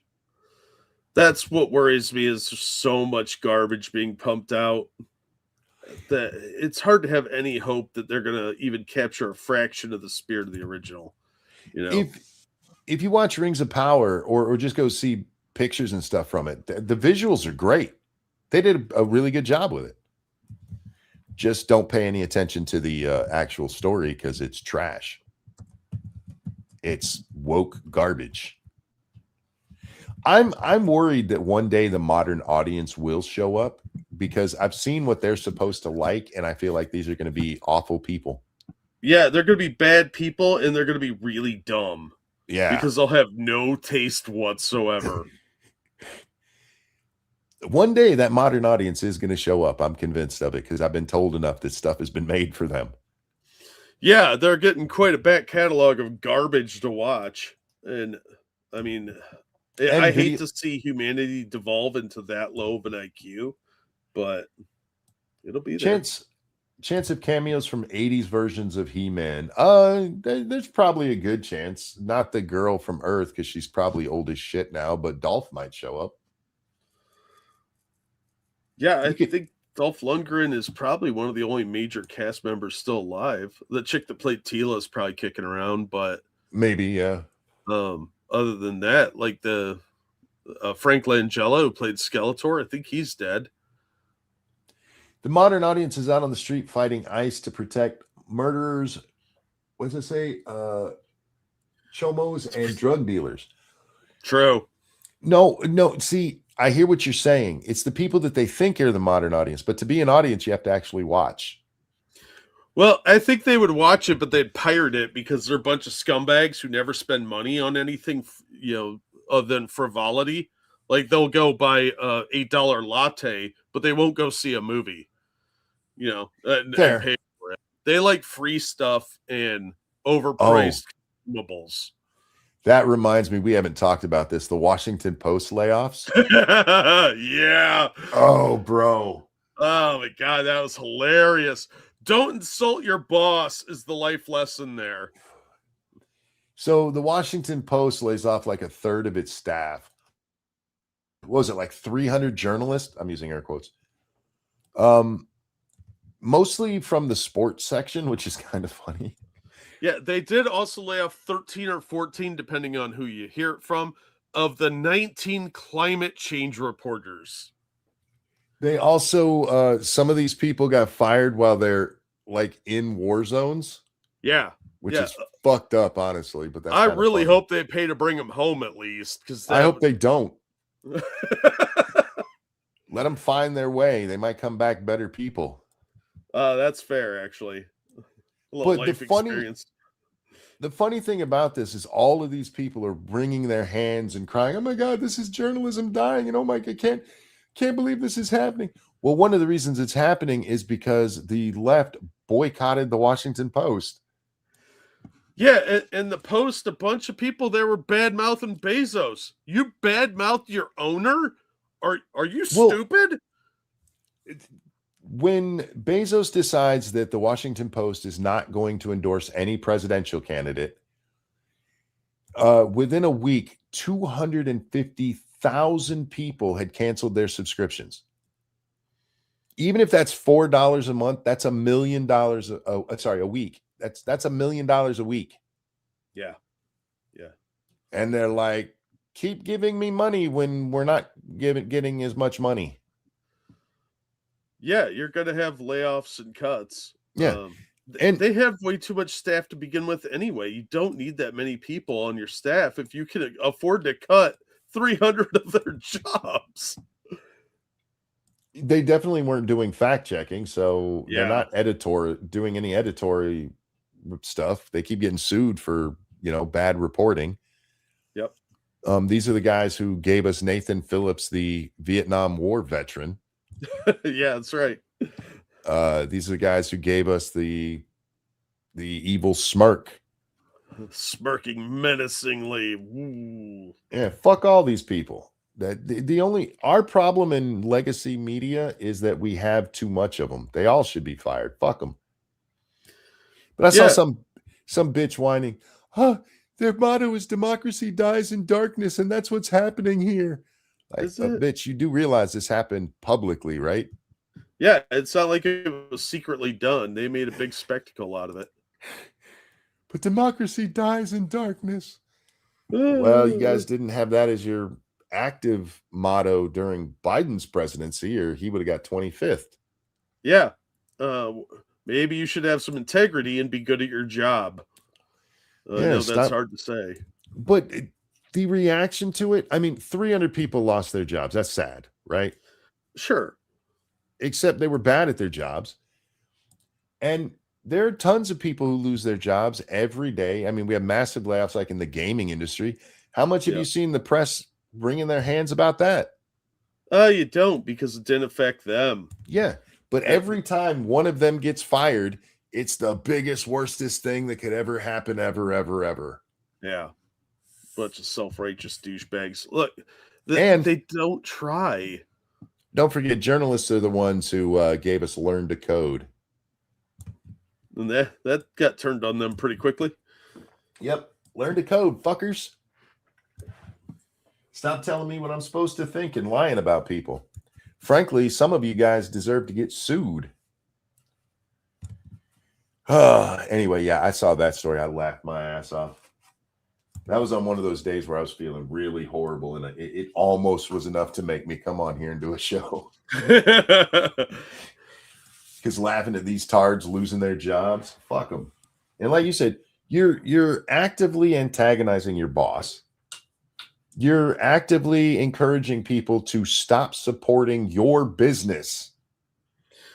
Yeah, that is suicidal, career-wise. Yeah. A Lear to code. Yes. Oh, even that's going to be replaced with AI soon. I mean, here's an idea: learn to shovel coal. Most of what these guys do isn't very good anyway. I mean, I've read their stories. It takes 4 and 5 people to write a story, and it's not even like a long story half the time. Yeah, it's like one of those class assignments where somebody got lazy. And they're just like, all right, I'll write the first paragraph, you write the second paragraph. And nobody fact checks anything.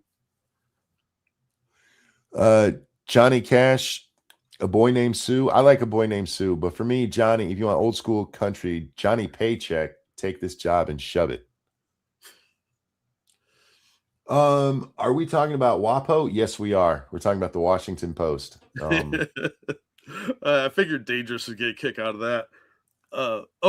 Thank you, Pumpkin Trucker. Thoughts on Cavill and Voltron or the new Highlander? The new Highlander might actually be good. I am cautiously optimistic about that. Voltron, I don't know. I haven't followed enough about that. I don't think that one's actually going to get finished, but I hope it's good.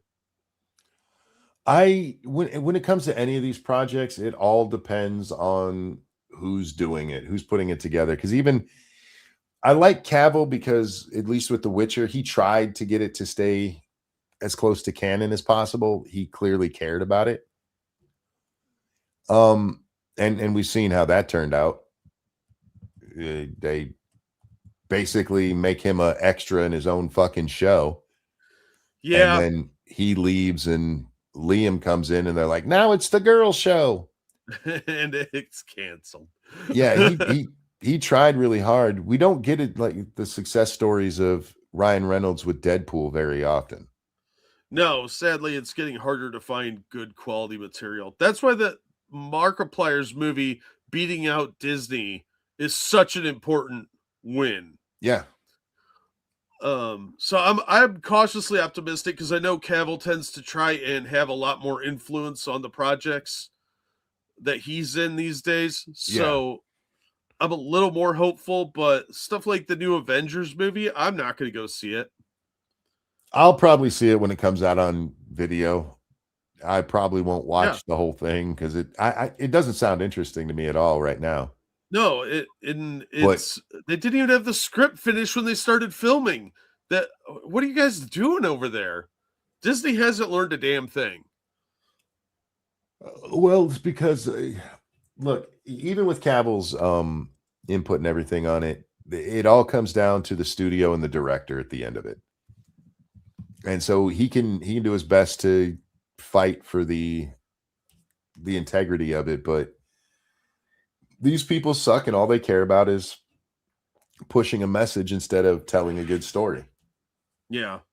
They don't know how to tell a good story. No, because they don't have the training necessary. And a lot of them are talentless hacks. They're just activist propagandists. Look what they did with War of the Worlds. That story is written for you. It's been made several times. And what did they come up with? A Zoom call. Yeah. It's lazy. They're not innovative. They're not deep thinkers. They don't have any background in the genres they're writing. They only have messaging. And then they go off of their genitals and what they're doing with them to get them the jobs. Like, well, check out my skin tone and where I like to put my naughty bits. Give me a job. It's disgusting, and it's so much worse than it was 5 years ago. Look at something like Top Gun Maverick. The only reason that finally got made is they basically gave in to Tom Cruise's demands to, make it like the first one. Yeah. Sure, they threw in a Star Trek or Star Wars trench run at the end, but the whole purpose is to get the audience that liked Top Gun back into the movie seats. And they did that. Yeah. That movie was made for the audience that was most likely to go see it. And too much of today's stuff is made based on a name. Star Trek is one of the greatest examples of this with that new bullshit show. Oh God, the last couple of shows they've done. This we're going to use this name, but this is not for the people who like this product. Yeah. Which is fucking retarded. This is a Star Wars. Yes, I fucking love that. Pitch meeting is one of my favorites. The pitch meeting for Top Gun Maverick. So a Star Wars. It's not a Star Wars. Again, Ryan George. Ryan George is a Canadian national treasure. You guys need to protect him. Yeah, even if he is a lefty, which he is, he's still hilarious. He is definitely a lefty, and when those ones seep in, it's like I roll my eyes at him, but the rest of it is funny as shit. Again, see, this is one of those things. He can have his little political opinions. That's fine. Yeah, but I'd prefer he not. He doesn't work them in very often, thankfully. Yeah, and when he does, it shows, and they're not as funny. Maybe a lefty laughed at it, but I think I also haven't seen him do it very much lately. He did it quite a bit during the pandemic. He was clearly one of those folks who was scared into, he probably cheered when Colbert did the dancing with the needles thing. How much better would that Colbert dancing with the needles thing been if the song was about heroin? It would have been a much different sketch. Like I think it would have been better though. Well, probably, but anything Stephen Colbert does is generally not funny. So it's just a story of a guy working with the son of a guy he once fought beside. So it's a Star Wars. Yeah, stop it. You're going to make me go watch it again. Wonder if Ryan George would let me play his video on my thing here. Probably not. He's Canadian. Their evil drips down like maple syrup. I am going to go though, because I am exhausted. I've had like a total of 8 hours of sleep in the last 2.5 days.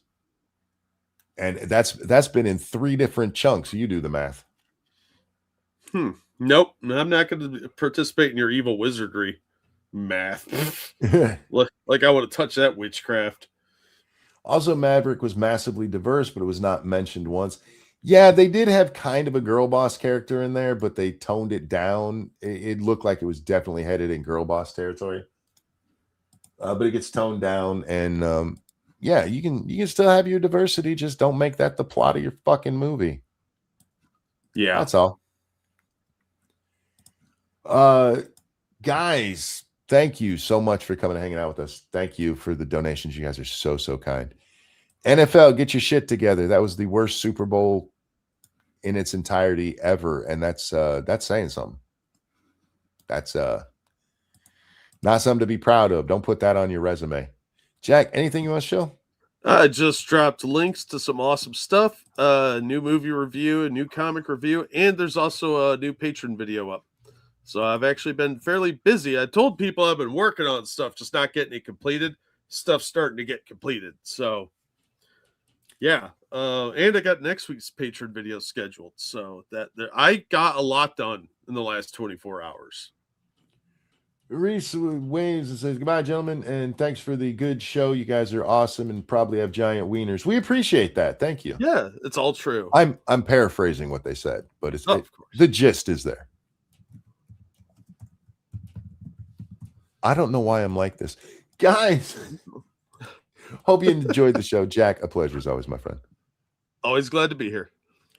Take care, everybody. Have a good one. I'm so tired. I don't remember how I do the outro. I think you just hit that end button.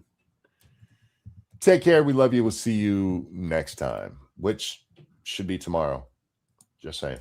Hopefully. Bye. Bye, everybody. Here's a song at the end of the show.